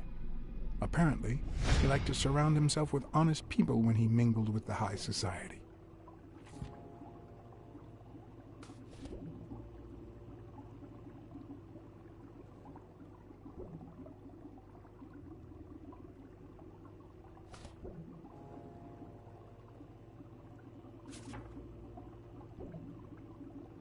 Helen Moore's file was, by far, one of the juiciest. She had been just a run-of-the-mill tennis player until O'Leary launched her career by by rigging enough games to help her climb the ranking. However, O'Leary hadn't fixed any of her games in over a year. In spite of that, she remained undefeated. Be as it may, it was clear that O'Leary had enough information to ruin her career.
I'd say O'Leary has threatened Stone with ruining Moore's career.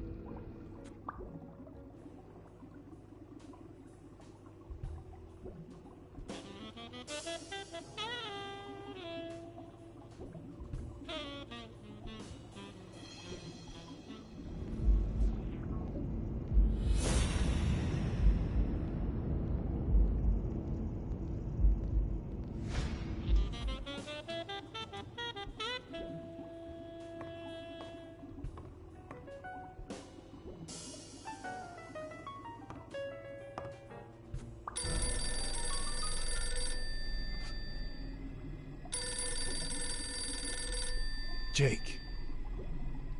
Someone was coming. Are we or are we not exemplary workers, Jimmy? Here it is, middle of the night.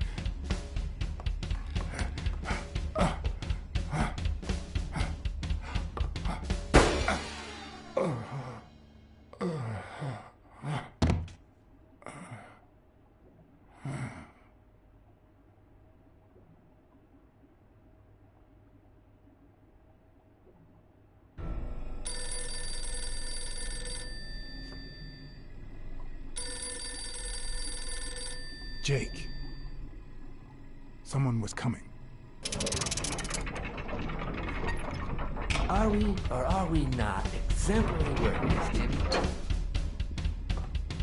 Here it is, middle of the night.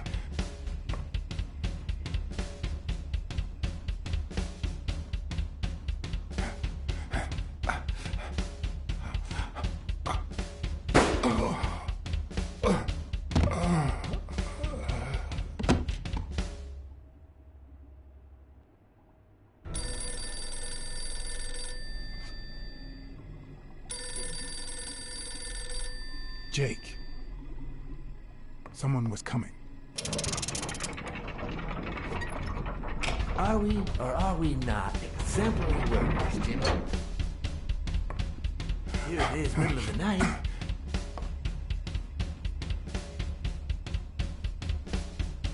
And we're working extra hours.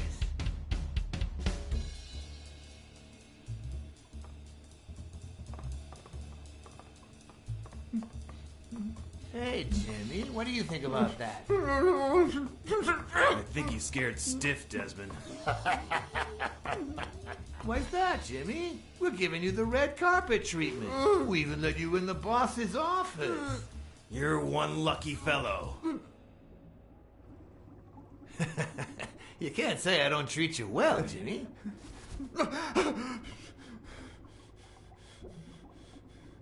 Yeah. Speak, you moron. Yeah, very well. Why are you... Shh. Calm down. How long have you worked for me, Jimmy?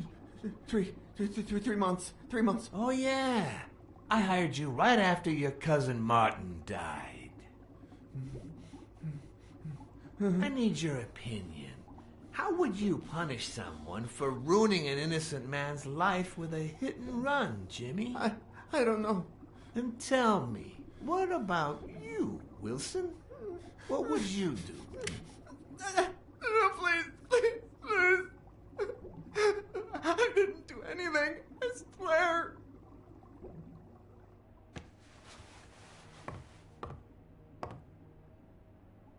O'Leary, the police have surrounded him.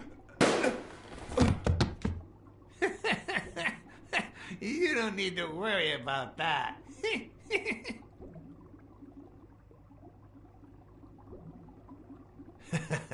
You can't say I don't treat you well, Jimmy.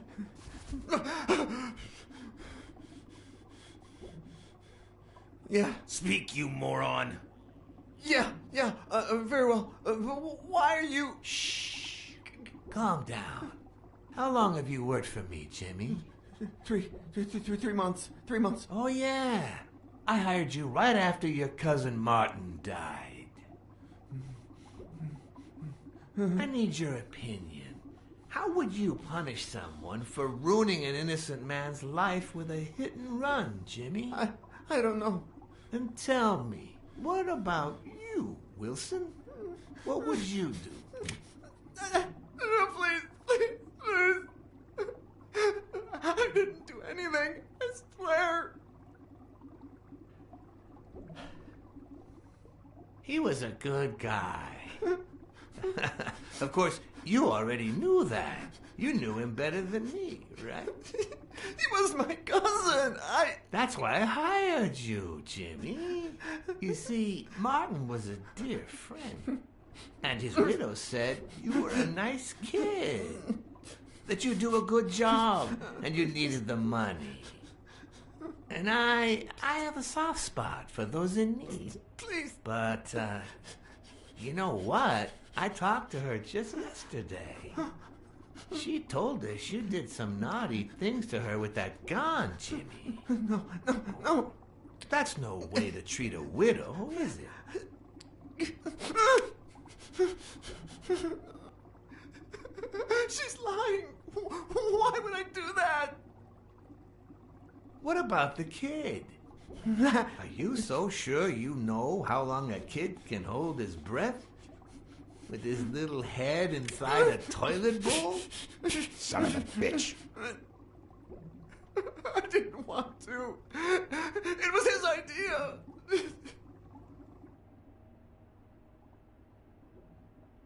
Selfishly, I was glad I hadn't risked my life to save Jimmy. Maybe not even someone like him deserves to die. But one could also argue that I didn't deserve to die for someone like him. Who's your boss? Give me your name! Cassidy. It was his idea. He said you'd hired me if I'd managed to scare the widow, and I just... All right. Let's just... calm down now. It's gonna be okay.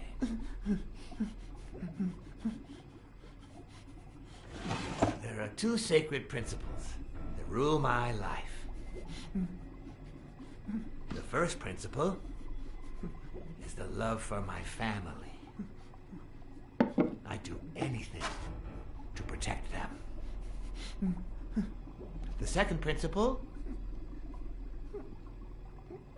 I never put my future in the hands of fate. I always play it nice and safe. And I would even add a third principle, or better yet, a rule. If anything threatens either of these two crucial principles, I take matters into my own hands. You see where this is going? For the first time, I got someone killed. Even though all I really did was rat him out. No, I just... Stop interrupting me, Jimmy! It's not polite! We're all the same. So rude. You know what? Let's leave it at that.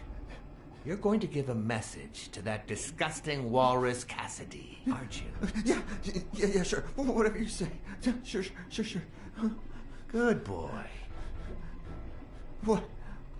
What's the message? Oh, Jimmy. You still don't get it, do you? You are the message.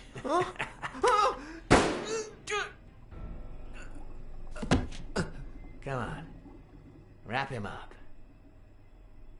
Make sure Cassidy gets the message for breakfast, will you? I hope he chokes on it. Got it.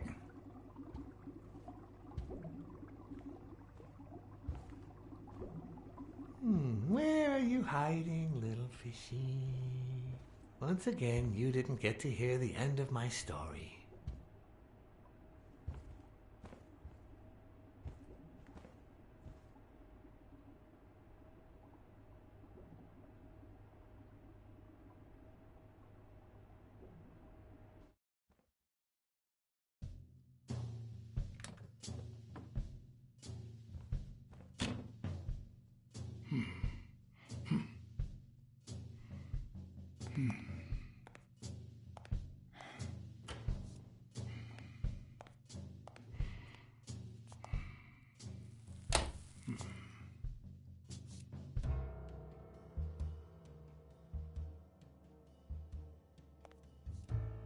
What?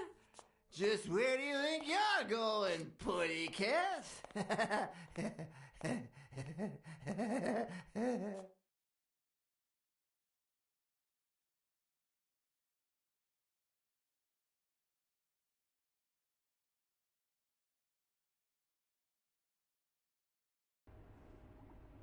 Two sacred principles rule my life.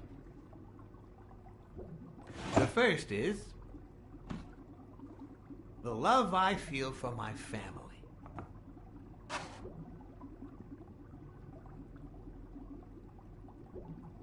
The second,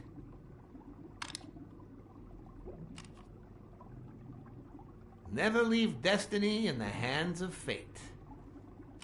I always play it nice and safe. And I'd even add a third principle, or better yet, a rule. If anything threatens either of these two principles, I take matters into your own hands. Seriously, what just happened?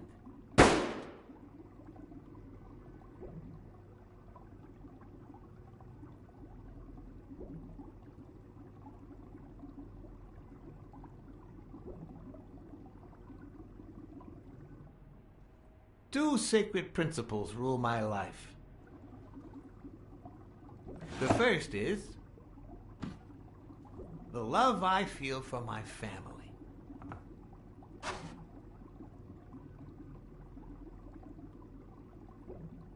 The second,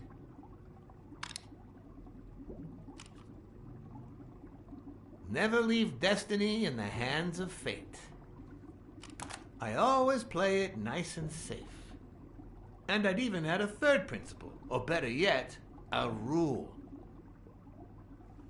If anything threatens either of these two principles, I take matters into my own hands. The first time that someone died because of me, even though all I did was rat him out, well, that guy ended up in the Hudson River, right off Pier 27. He's got to be even wetter than that fish by now. You should have seen his face. It's interesting what comes to mind when you think you're about to die. Suddenly all I could think about was how much I wanted a pet fish. You too, Bruce? Anyway, I was 14 years old, and I still dream about it. But it's real and it's sucks. By then, I was adamant about buying a fish. But first... That was that. Never again. Nowadays, whether it's me who pulls the trigger or not, I have zero regrets. What's more, I sort of enjoy it.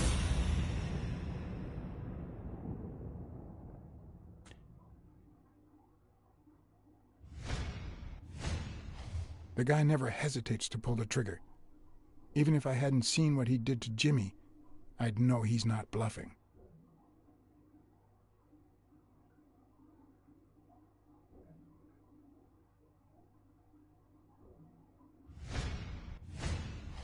His pupils are dilated, and there's a slight grin on his face.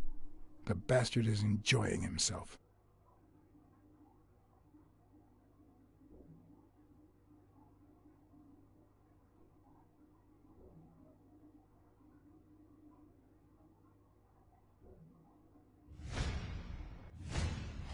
In case anyone had any doubts about who's the boss around here, I'll put my dirty feet on his luxurious table to prove that all of this is mine.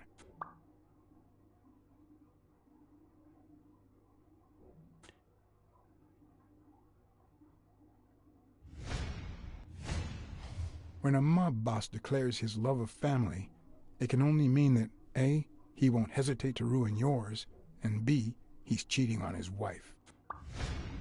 I knew I had it in me to get out of that place alive.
No. O'Leary's wife is having an affair with Colbert? Should I serve this to O'Leary on a silver platter? Or threaten Colbert so he'll get me out of this mess? And, well, that's it, I think.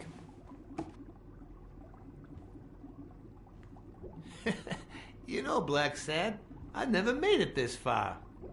Congratulations. You're going in style.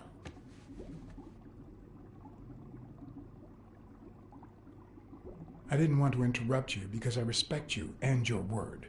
Colbert told me to come here. What? Me? No way. You did what? Colbert? When?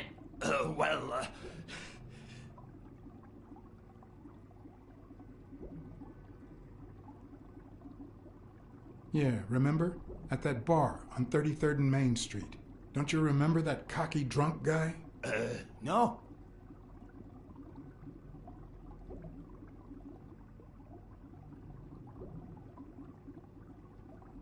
He kept bragging about how he was banging another guy's wife. Oh? Oh, yeah. Weird times, huh? Yeah, and you congratulated me for finding Yale and saving your life. Several times.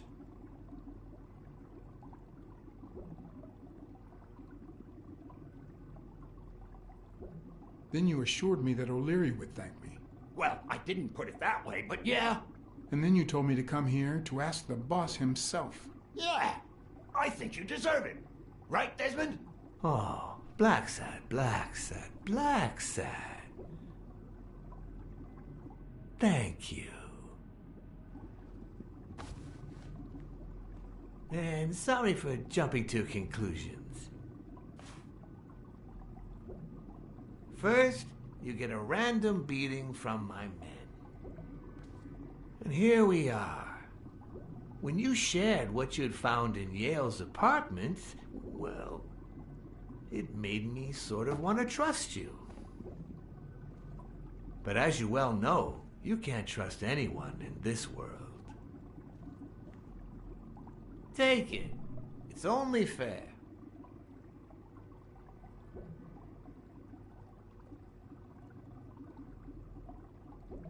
Thanks. I'll make good use of it. A word of advice. Make bad use of it. It's more fun.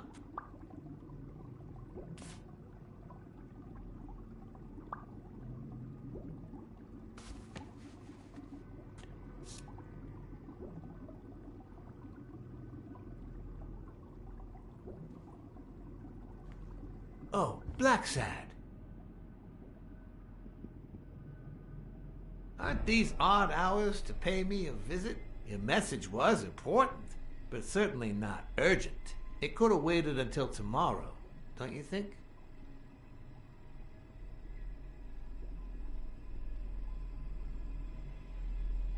We cats and wolves hunt at night.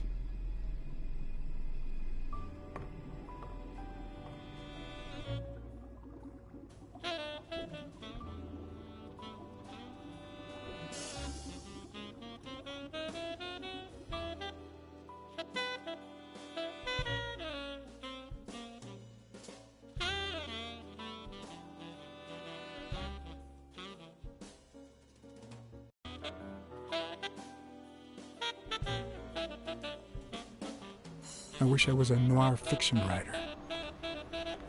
At this very moment, I could write a couple of pointed, ironic remarks for the narrator to recount what I just lived through. The dark, crooked alleys of New York reminded me of the state of my own soul. No. Fall loomed over me with the... Fall struck me with the full force of my long-lost youth. Nah, not that. Fall descended over me with the full weight of a guilty conscience. God, that's worse.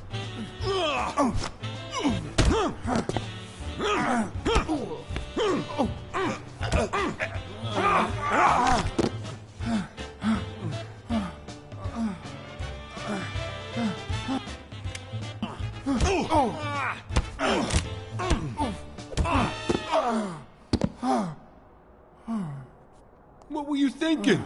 He wants him alive!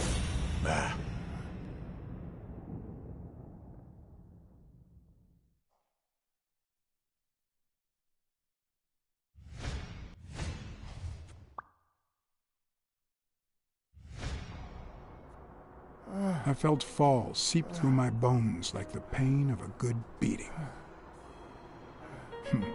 Mediocre, but appropriate.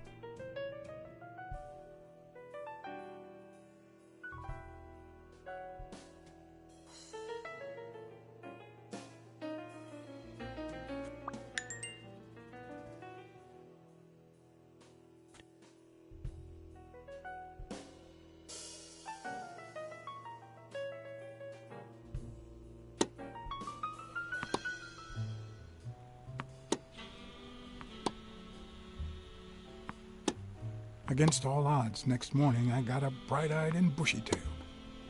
And I had my kind, unknown assailants to thank.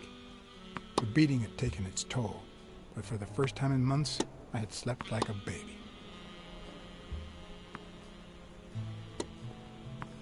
Oh, come on, Helen, focus! All right, take 5. We'll work on that double backhand later.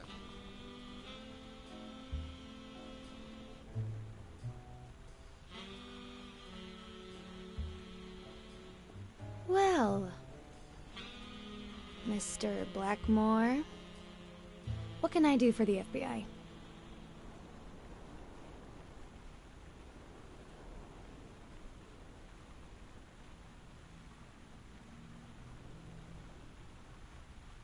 Cooperate with law enforcement. All you have to do is talk. I like to speak through my actions, but still, could you be more specific?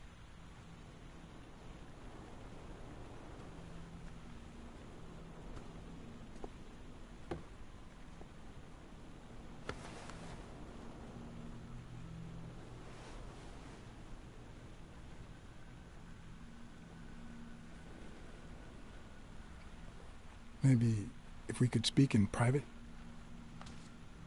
Alec! Coming! You've got 4 minutes, Mr. Blackmore, so... make them count.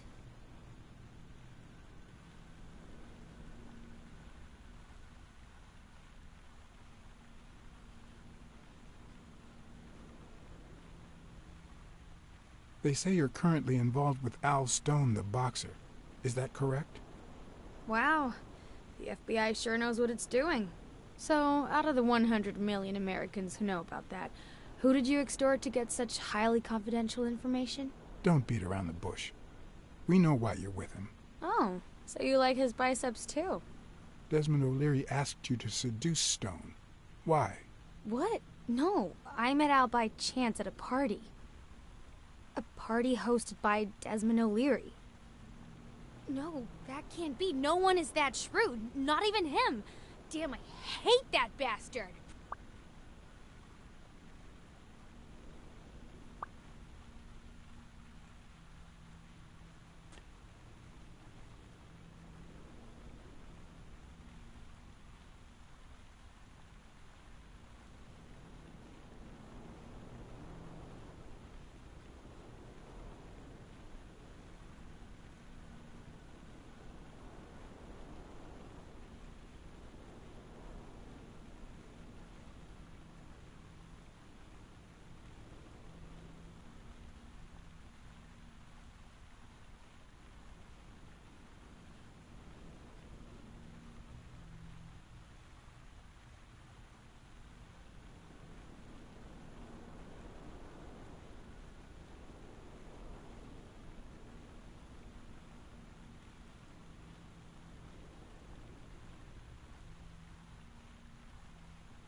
We know you smuggle contraband during your international tournaments. Oh, really? Are you sure? Like, what exactly? I think she called my bluff. Or did she? Should I follow through or say I was kidding?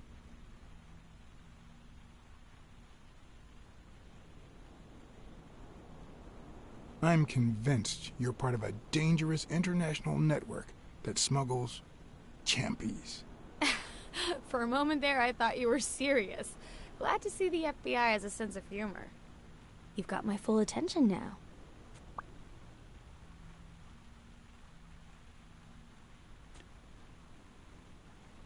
We know about you and Desmond O'Leary. Wow, your sagacity never ceases to amaze me. Wait, I get it. They must wrap your FBI sandwiches in gossip magazines. The thing is, well... You see, I'd love to wipe out that part of my past, but whatever. Do you have any regrets? Ads pay more than trophies. Can you believe it? Being associated with such a shady character could only damage my reputation. Trust me, never get involved with a married man. We're aware of at least 6 rigged games during your first year as a professional player. And? You won all of them. Are you trying to offend me? I give my all on the court. I can't be held accountable if my rivals don't do the same. Go interrogate them. In any case, now I know why you mentioned O'Leary. What do you really have against him? And don't say illegal gambling.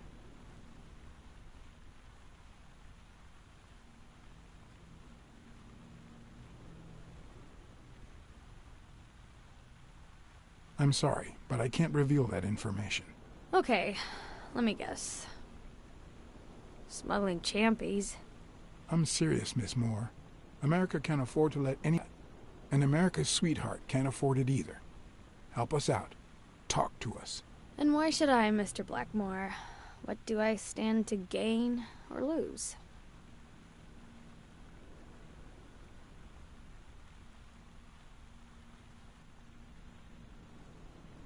The FBI always returns a favor.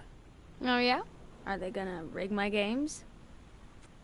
This is actually quite simple.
One lucky gal.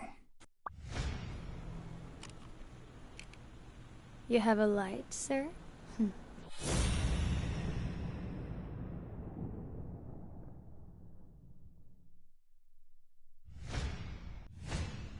The pearly white teeth of someone who barely smokes. Am I making her nervous? Damn. I'm almost out of fluid.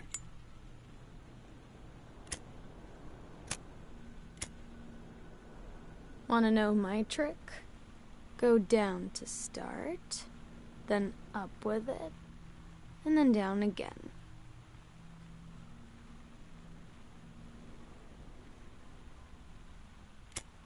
Don't worry, I'm not making any assumptions about your masculinity. Almost.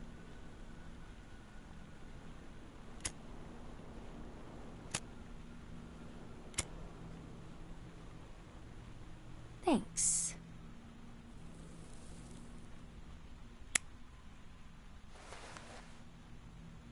I don't know what you want me to say.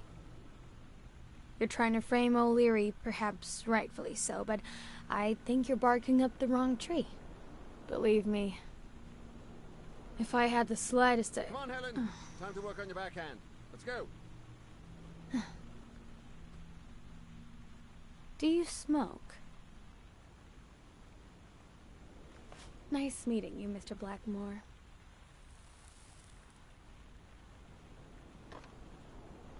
Did you bring my water?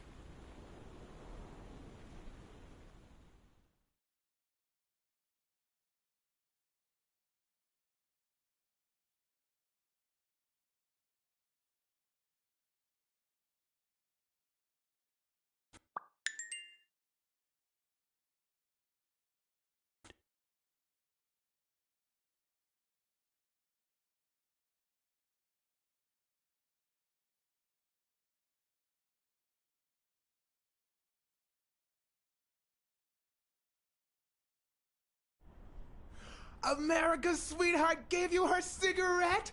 Dear God, she has the hots for you! I can't believe you said good old Weekly to investigate that stupid walrus while you were hanging out with Helen Moore herself! So, what do you say, you and me, we change places next time, huh? Your turn. Now tell me, what did you find out? You're gonna love this. You ready? I've got news. But I happen to also have a Blacksad. Thank you. Thank you so much, Mr. Blacksad. Huh? Oh, Mrs. Colbert. When you told me about my husband, I kicked him out. But this morning he came back with a bouquet of roses and asked me to forgive him. He said he had some kind of big scare yesterday and that he hasn't stopped thinking about me since. He wants to take me to Niagara Falls on a second honeymoon. And? I threw the roses in his face, and I told him to shove Niagara Falls up his ass. You think I could forget what he's done just like that?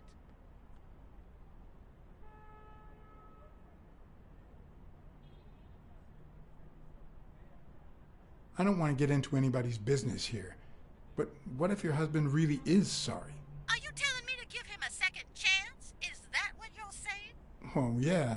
No, actually, I'd rather not say anything. All right, but I'm gonna hold you accountable. If that two-timing rhino betrays me, I'll scratch his eyes out and I'll smash his head in. And yours, too.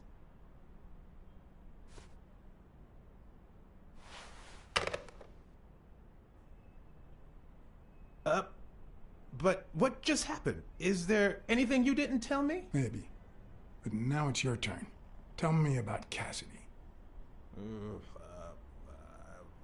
Come on, spit it out. I didn't find anything suggesting that Cassidy had anything to do with Dunn's murder, but... That's quite the tale. But I know Cassidy will be playing poker tonight with one Howard M. Farnham II, a Texas tycoon looking to get his claws on the boxing business. I also know that he and Cassidy have never met in person, and that Farnham, who's staying at the Balford Hotel, hasn't left his room. Apparently, he spent the night with 3 bottles of bourbon. So, here's my incredible plan. I'll go to the hotel, I'd knock him out, and then take his place in the poker game. That way, I'll get Cassidy talking. What do you think? Incredible, right? Didn't we agree that you would handle Helen more while I dealt with Cassidy next time? No?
Good afternoon, Mr. Farnham. What's going on? Allow me to introduce myself.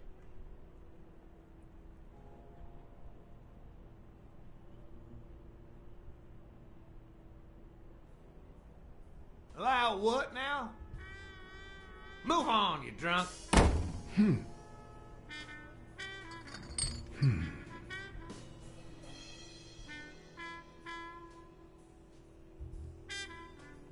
Good afternoon, Mr. Farnham. What's going on? Allow me to introduce myself.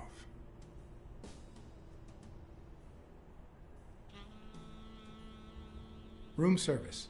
I've brought the bottles you ordered. I didn't order me no drinks. And you're not wearing the hotel uniform.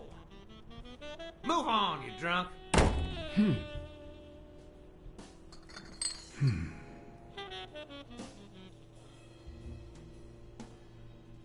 Good afternoon, Mr. Farnham. What's going on? Allow me to introduce myself. John Blackmore. I work for Frank Cassidy. He asked me to bring you these bottles so you could choose which one you prefer for the game. Oh, sure. I was fixing to leave, but I guess them monuments ain't going anywhere. Well, come on in then. Getting in Farnham's room was easy. Earning his trust was another story. But I always have an ace up my sleeve. Blackmore? You okay, partner? The best way to earn someone's trust is to make them believe they've earned yours. And sometimes, the best way to fake it is to tell the truth. I don't know where to begin.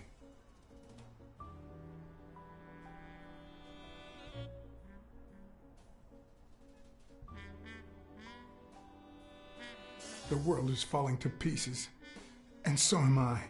Everywhere I look, I see corruption, lies, and filth.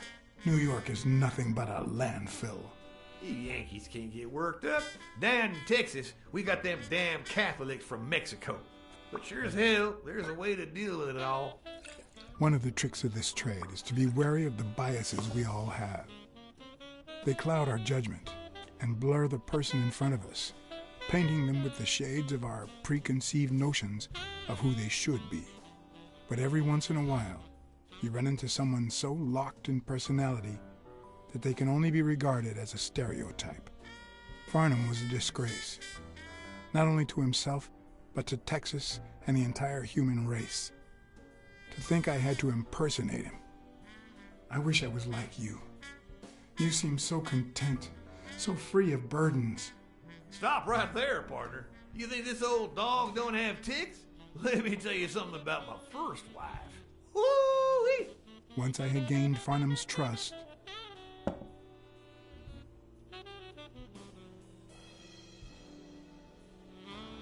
the hard part was deciding what I needed to know to become him, and not get myself killed.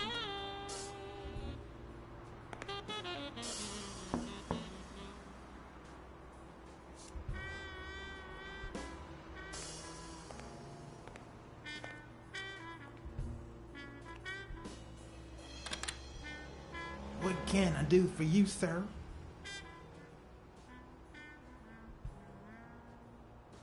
Howdy. My name's Howard M. Farnham II. Okay. Should I know you? What can I do for you, sir?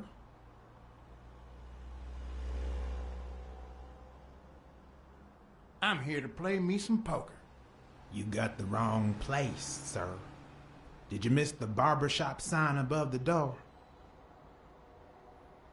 You have a good evening, sir. Wait,